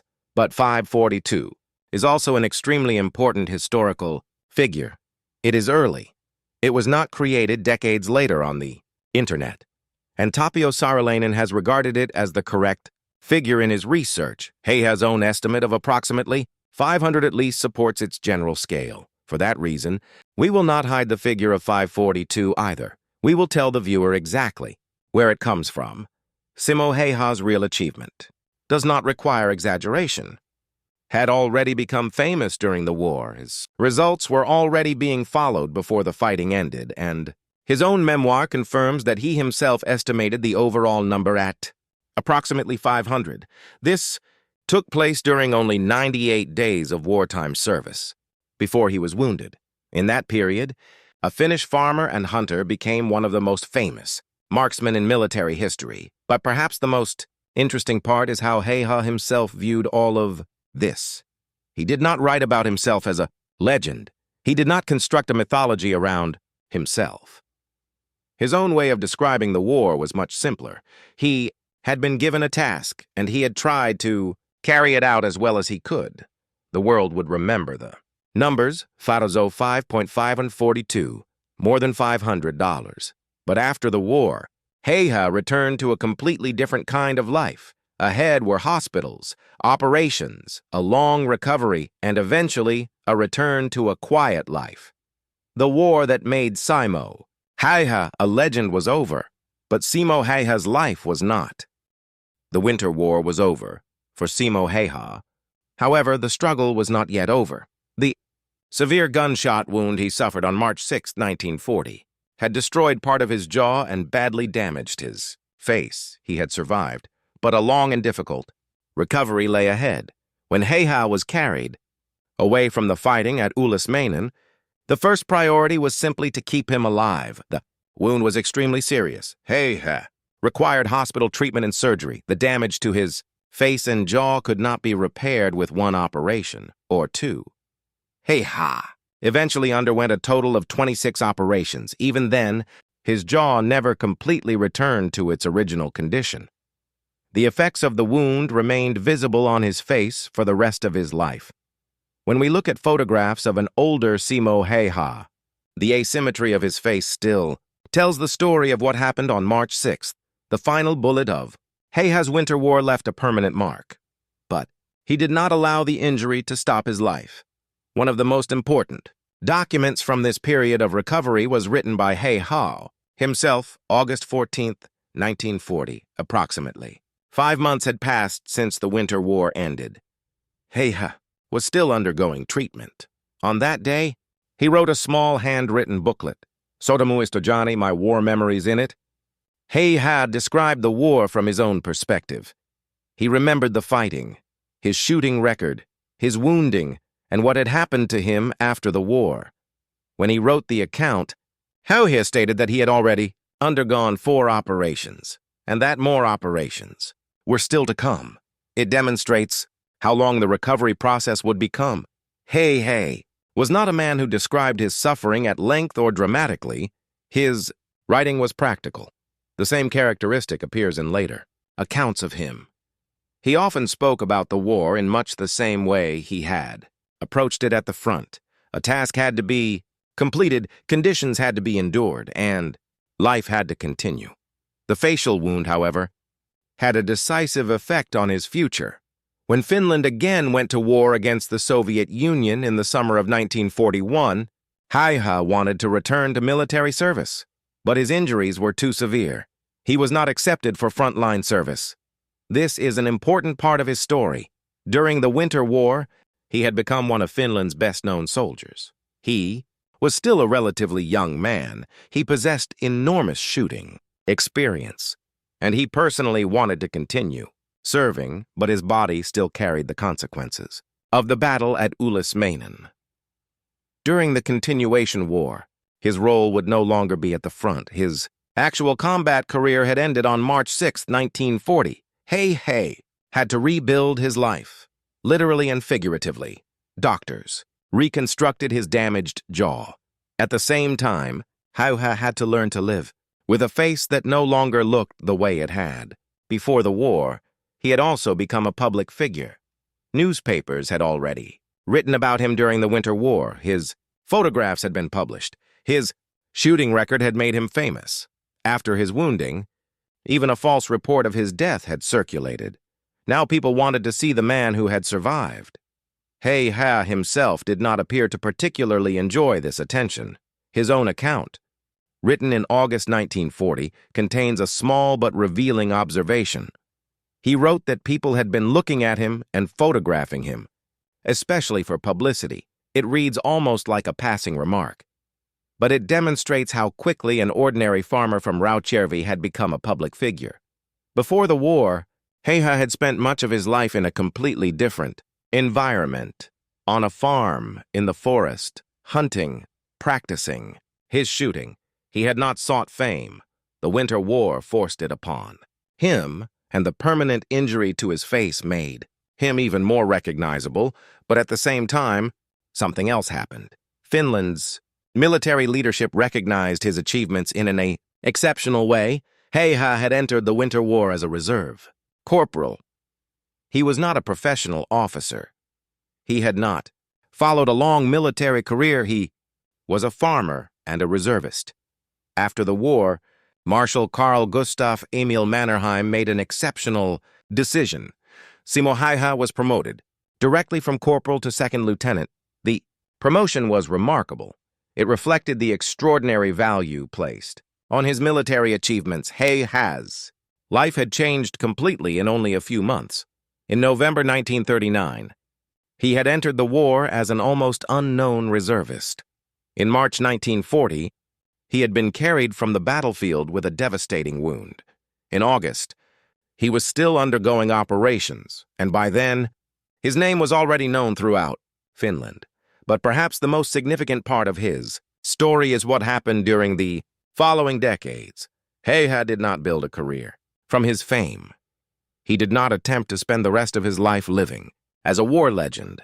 When his health allowed it, he tried to return to the things that had been familiar to him before the war: the countryside, nature, hunting, and animals.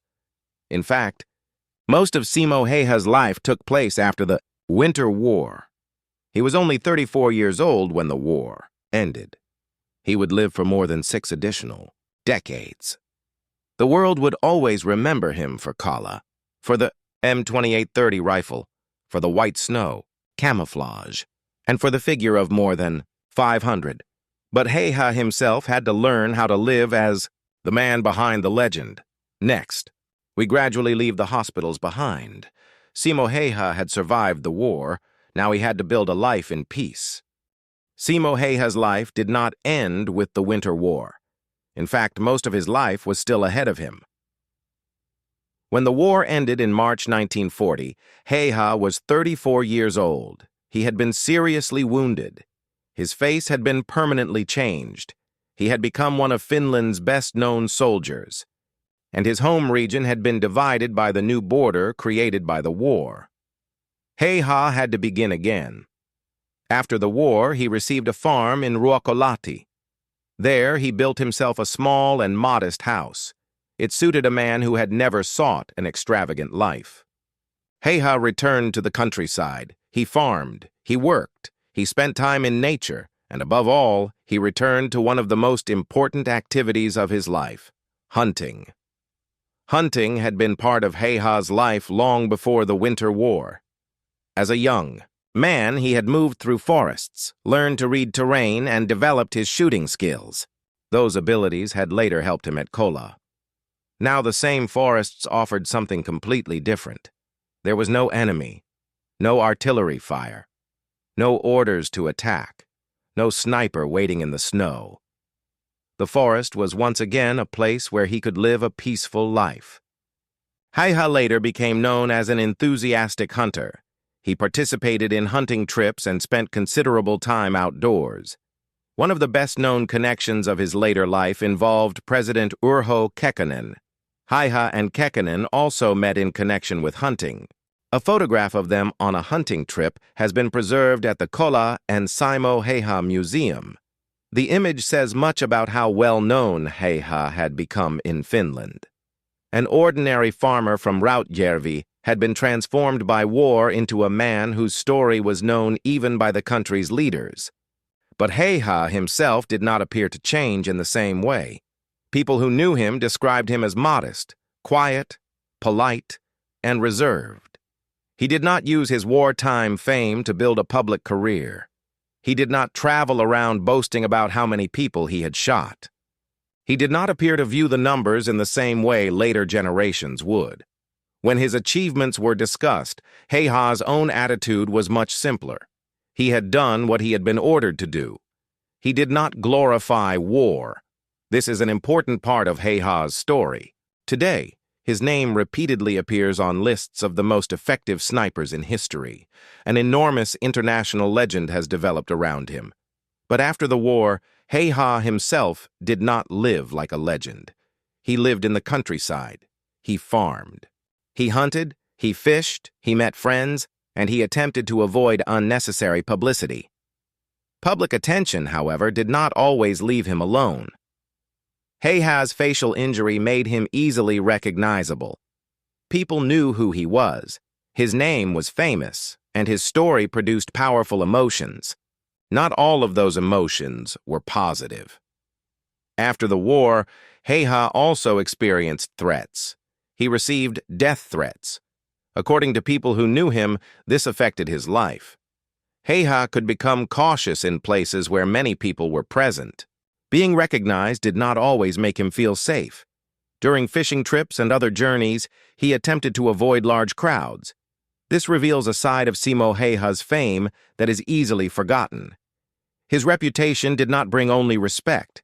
It also brought attention that he had never asked for. And sometimes it brought fear. Hayha spent most of his post-war life in Ruokolahti. Finnish public broadcaster Yle has reported that he lived there for 57 years. His life there was outwardly very different from the few months for which the world remembers him. The Winter War lasted 105 days. Hayha's active combat service lasted even less, but his peaceful life continued for decades. That tells us something important about how a very small part of a person's life can ultimately determine how history remembers them. Hayha was a farmer. He was a hunter. He was a man interested in dogs and nature. He was a war veteran, and for only one short and extreme period of his life, he had been the famous sniper of Kollaa. Yet those months followed him for the rest of his life. Hayha received invitations to events organized by war veteran and disabled veterans organizations. He also visited the Finnish parliament. People wanted to hear his story. Journalists wanted to interview him. Photographers wanted pictures. But Hayha did not appear to seek this attention. The decades passed. The Winter War changed from a recent event into history. New generations were born. Finland changed. The Soviet Union changed. Eventually, the entire world in which the Winter War had been fought began to disappear. But Simo Häyhä's name did not disappear. Quite the opposite. As more time passed, his reputation began to grow. Books told his story. Newspapers wrote about him. Military historians investigated his life, and eventually, the internet carried his name around the world. The man who wanted to live quietly in Ruokolahti became an international figure. Simo Häyhä became known even to people who knew very little about Finland or the Winter War. Many knew only two things, his name and the title White Death. But Häyhä's real post-war life was much quieter than this legend. The years passed in Ruokolahti. He grew older. The wartime injury to his face remained visible, but he continued his life. Eventually, old age began to affect his ability to live independently. Approximately 2 years before his death, Häyhä moved to a nursing home for war veterans in Hamina. The man who had survived the freezing conditions of Kollaa, the battle at Ulismainen, and a devastating facial wound was now approaching the final years of his life. But before his death, the world had time to become interested in him once again. The legend surrounding Häyhä was becoming larger than ever, and the old, quiet Finnish veteran was repeatedly asked the same question. How did it feel to shoot so many people? Häyhä's answer to that question may tell us more about the man than any kill count. We will return to that in the next part. Decades had passed since the Winter War. The snowy forests of Kollaa belonged to the distant past. But Simo Häyhä's name had not disappeared. Quite the opposite. The older Häyhä became, the larger the legend surrounding him grew. New generations heard the story of the Finnish sniper. The man who fought without a telescopic sight, the man who operated in extreme freezing conditions, the man associated with more than 500 enemy soldiers, and the man who became known around the world as the White Death. But behind the legend was still the same Simo Häyhä, quiet, modest, and very different from the almost supernatural figure that later stories sometimes made him appear to be. Häyhä himself did not seem to consider his achievements miraculous. During a rare interview in 1998, he was asked how he had become such an effective marksman. His answer was simple: practice. That answer perfectly reflected his entire life. Häyhä's skills had not suddenly appeared at Kollaa. They had been developed during years before the war. He had hunted, competed in shooting competitions, practiced with the civil guard. learned his weapon, learned to estimate distances, and above all, fired an enormous number of rounds. The Winter War gave those skills an extreme purpose, but Hayha himself did not explain his success through secret methods or supernatural natural ability. He emphasized practice. That tells us much about the way he thought. A task was completed by preparing for it. A weapon was mastered by using it. Shooting was learned by shooting, and operating under pressure required discipline. Hayha's wartime actions later became easy to reduce to numbers. Distances, dates, shots, and above all, the number of enemy soldiers. But behind those numbers was a question that followed Hayha throughout his later life. How did it feel to kill so many people? It is a difficult question, and that is precisely why Hayha's own attitude toward it matters. He did not celebrate killing, nor did he construct a heroic story about his achievements for himself. When the elderly Hayha was asked whether he had suffered remorse afterward, his answer was characteristically practical. He had done his duty, and what he had been ordered to do, as well as he could. The same attitude appears in the accounts of people who knew Hayha. He did not consider himself more important than others. He did not glorify war. He had been a soldier who was given a task. The historical background of the Winter War makes this important.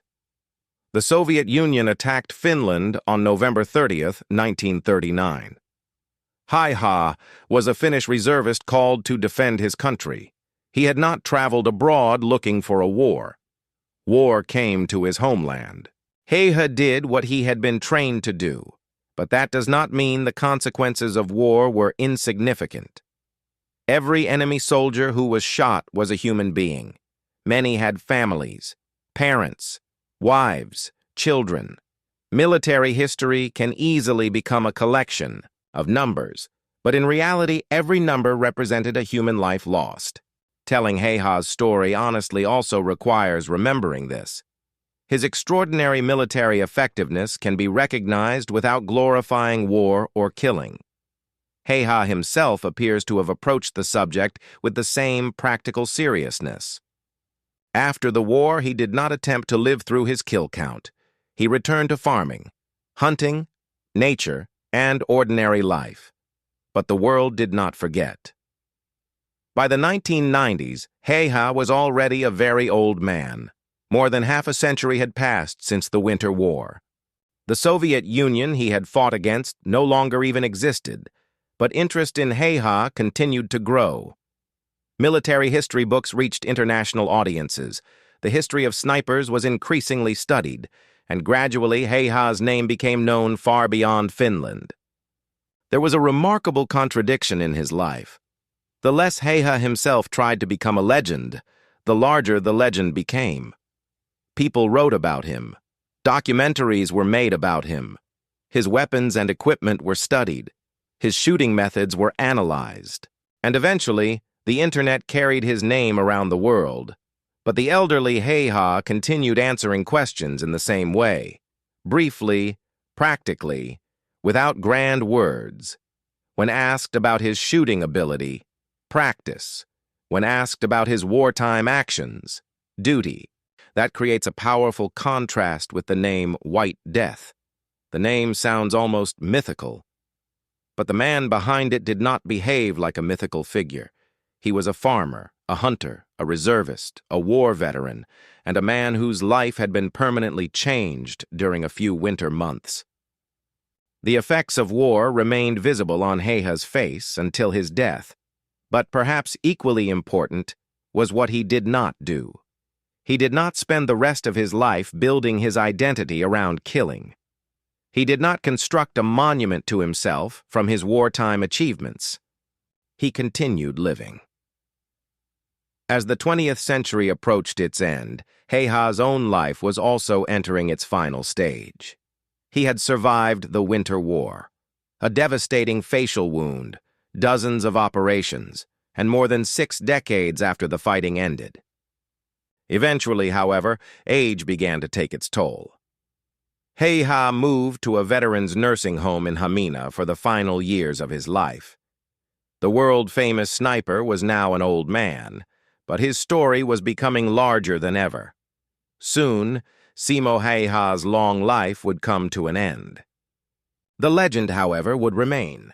As the 21st century began, Simo Häyhä had already lived for almost an entire century. The world around him had changed. Completely, the Finland he had defended during the Winter War in 1939 was now a very different country. The Soviet Union had collapsed. More than 60 years had passed since the battles of Kollaa. Most of the men with whom Hayha had gone to war were already gone. Hayha himself was now an old man. He had spent decades after the war in Ruokolahti. There, he had lived a relatively simple life. He had farmed, hunted, fished, trained hunting dogs, and attempted to live, far from the international legend that had gradually developed around him. But old age eventually brought changes. Approximately 2 years before his death, Hayha left Ruokolahti and moved to Hamina. His new home was a nursing home for war veterans. In a way, his life had come full circle. As a young man, he had been a soldier. Now, more than 7 decades later, he spent his final years surrounded by other veterans.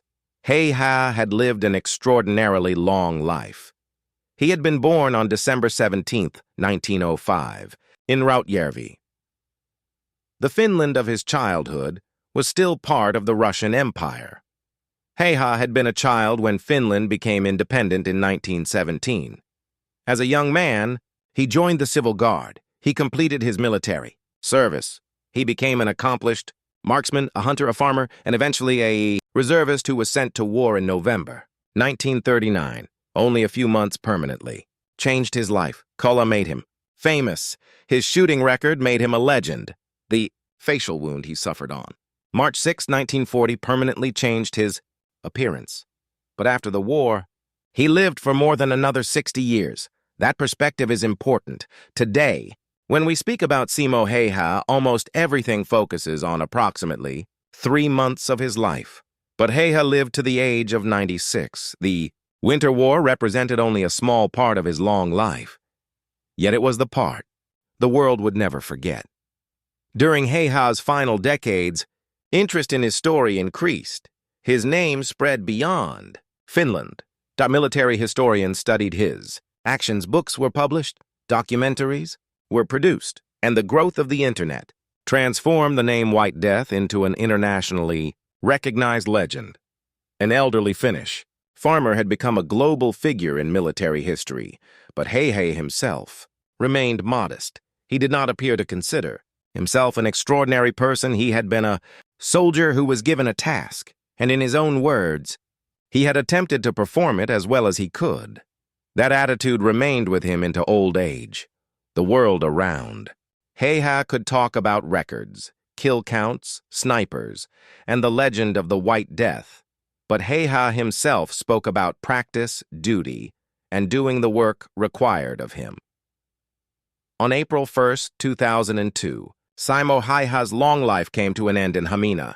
He was 96 years old.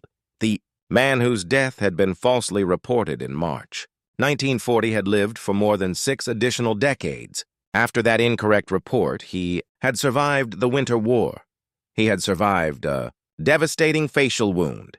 He had survived numerous operations, and he had lived long enough to see Finland develop from a country scarred by war into a modern society. After his death, Hayhä was buried in Ruokolahti, the place where he had spent much of his post-war life. His grave is located in Ruokolahti Cemetery, but Hayhä's story did not end with his burial. After his death, international interest in him continued to grow. Visitors began arriving at his grave from outside Finland as well.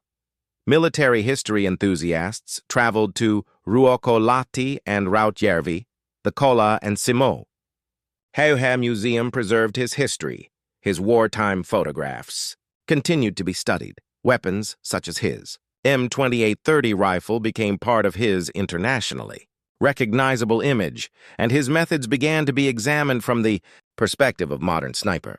Training Hayhä was gone, but the legend continued to grow. This raises one final question.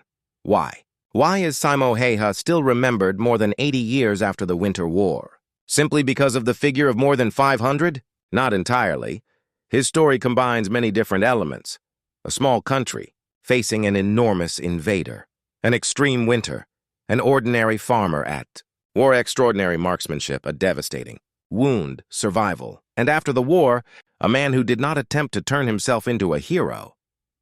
For that reason, Simo Häyhä became more than a military statistic. His story became part of the memory of the Winter War, and in Finland, part of the story of what happened during the winter of Hayha. Himself was no longer here to tell his story. Others would now tell it. Historians, war veterans, museums, books, documentaries, and eventually people around the world. The next part will be the final main chapter of our documentary. There, we will return one final time to the snow of Kollaa. But this time, we will not ask how many enemy soldiers Simo Häyhä shot. We will ask something larger. What is the true legacy of Simo Häyhä? Simo Häyhä's story began in a small rural community in Finland. He was born in Rautjärvi on December 17, 1905. He grew up in a farming family. He learned to move through the forests. He hunted. He practiced shooting, and he became an exceptionally skilled marksman long before the war. None of this, however, had yet made him a legend. That happened during the winter of 1939-1940. On November 30, 1939, the Soviet Union invaded Finland. Simo Häyhä was one of the Finnish reservists called to defend the country. He served in the 6th Company of Infantry Regiment 34. His war became associated above all with one name: Kollaa, a place that became one of the best-known battlefronts of the Winter War. There, Hayha used skills he had practiced for years, moving through forests, camouflage, estimating distances, patience, marksmanship, and above all, the ability to operate under extremely difficult conditions. His most famous weapon was the Finnish M2830 rifle. He used iron sights, not a telescopic sight. Hayha's actions made him famous while the war was still being fought. Newspapers wrote about him. His shooting results were followed. Photographs were taken of him, and an ordinary reservist became one of the best-known soldiers at Kollaa. But his story was not simply the story of a sniper. Hayha was also an infantry soldier. He used other weapons during the war, and during his final battle, he was no longer operating as a sniper. On March 6, 1940, during the fighting at Ulismainen, Hayha was serving as a squad leader. There, a bullet fired by a Soviet soldier struck him in the face. The wound was extremely serious. Hayha's active combat service ended there. The Winter War ended only 1 week later. Hayha, however, survived. A long recovery followed, numerous operations, and a facial injury whose effects he carried for the rest of his life. After the war, Marshal Mannerheim promoted him directly from corporal to second lieutenant. Hayha did not return to the front. When the Continuation War began in 1941, his injuries prevented him from returning to frontline service. The life of a soldier once again became the life of a civilian, and this is perhaps where Hayha's story becomes most interesting. Because he lived for more than another 60 years. He did not turn the rest of his life into a continuous war story. He returned to the countryside. He hunted. He raised dogs. He spent time in nature, and he lived much of his post-war life in Ruokolahti. The world, however, continued to remember him. Over the decades, Hayha's reputation spread beyond Finland. His name appeared in international military history books. Snipers studied his methods. Historians investigated his life, and eventually the internet transformed him into a globally recognized figure. But this created a problem. History and legend began to blend together. Claims about Simo Häyhä were repeated again and again. Some were well documented. Others were considerably less certain. One question in particular came to dominate everything else. How many enemy soldiers did he actually shoot? As we have seen in this documentary, there is no completely simple answer. Hayha's own post-war estimate was approximately 500. An early source published in 1942 gave the figure of 542. Later, 505 became an extremely well-known figure. But these different numbers do not always describe the same thing. Some refer to enemies shot with the rifle, some involve other weapons, some describe an overall total, and the word confirmed can suggest a level of precision that the record-keeping available on a Winter War battlefield could not necessarily provide. For that reason, the conclusion of this documentary is deliberately careful. More than 500 enemy soldiers were attributed to Simo Häyhä. That alone is an extraordinary historical claim. We do not need exaggeration to make his story remarkable. We do not need invented details. The real story is enough. Hayha achieved his reputation in only a few months. In extreme cold, in snow, in forests, in the middle of war, and he did it using skills he had practiced long before the first shot of the Winter War was fired. Hayha was later asked how he had become such a good marksman. His answer summarized much of his story. Practice. No secret. No supernatural explanation. Practice, experience, patience, and the ability to control himself in an extreme situation. Perhaps this is the heart of Simo Häyhä's true legacy. His story is not simply about how many enemy soldiers one man could shoot. It is a story about what years of preparation can mean when a person is placed in extraordinary circumstances. It is also a story about the cost of war. Hayha carried that cost on his face for the rest of his life, and every enemy soldier recorded, as having been shot by him was a human being who did not return home. Military history can recognize extraordinary military skill without glorifying killing itself. Simo Häyhä died in 2002, but his memory remains. Today, the Kollaa and Simo Häyhä Museum in Rautjärvi preserves objects, photographs, and other material connected with his life and the battles of Kollaa. The museum's Hayha exhibition does not present him only as a sniper, it also presents two other important parts of his life: farmer and hunter. Perhaps that is an appropriate way to remember him, not only as the White Death, not only as a kill count, but as a complete human being. Simo Häyhä was a farmer, a hunter, a marksman, a reservist, a soldier, a wounded veteran, and a man who spent most of his life outside war. A few months of the Winter War made him a historical figure, but his modest life afterward helped define the man behind the legend. More than 80 years after the battles of Kollaa, his name is still known around the world. And perhaps the best way to end his story is not with a number, not 505, not 542, not even more than 500, but with the idea Hayha himself expressed. For him, it had been a matter of duty. He had been given a task, and he tried to perform it as well as he could. Simo Häyhä, 1905-2002, one of the best-known soldiers of the Winter War, and a man whose real life was ultimately far greater than the legend built around him.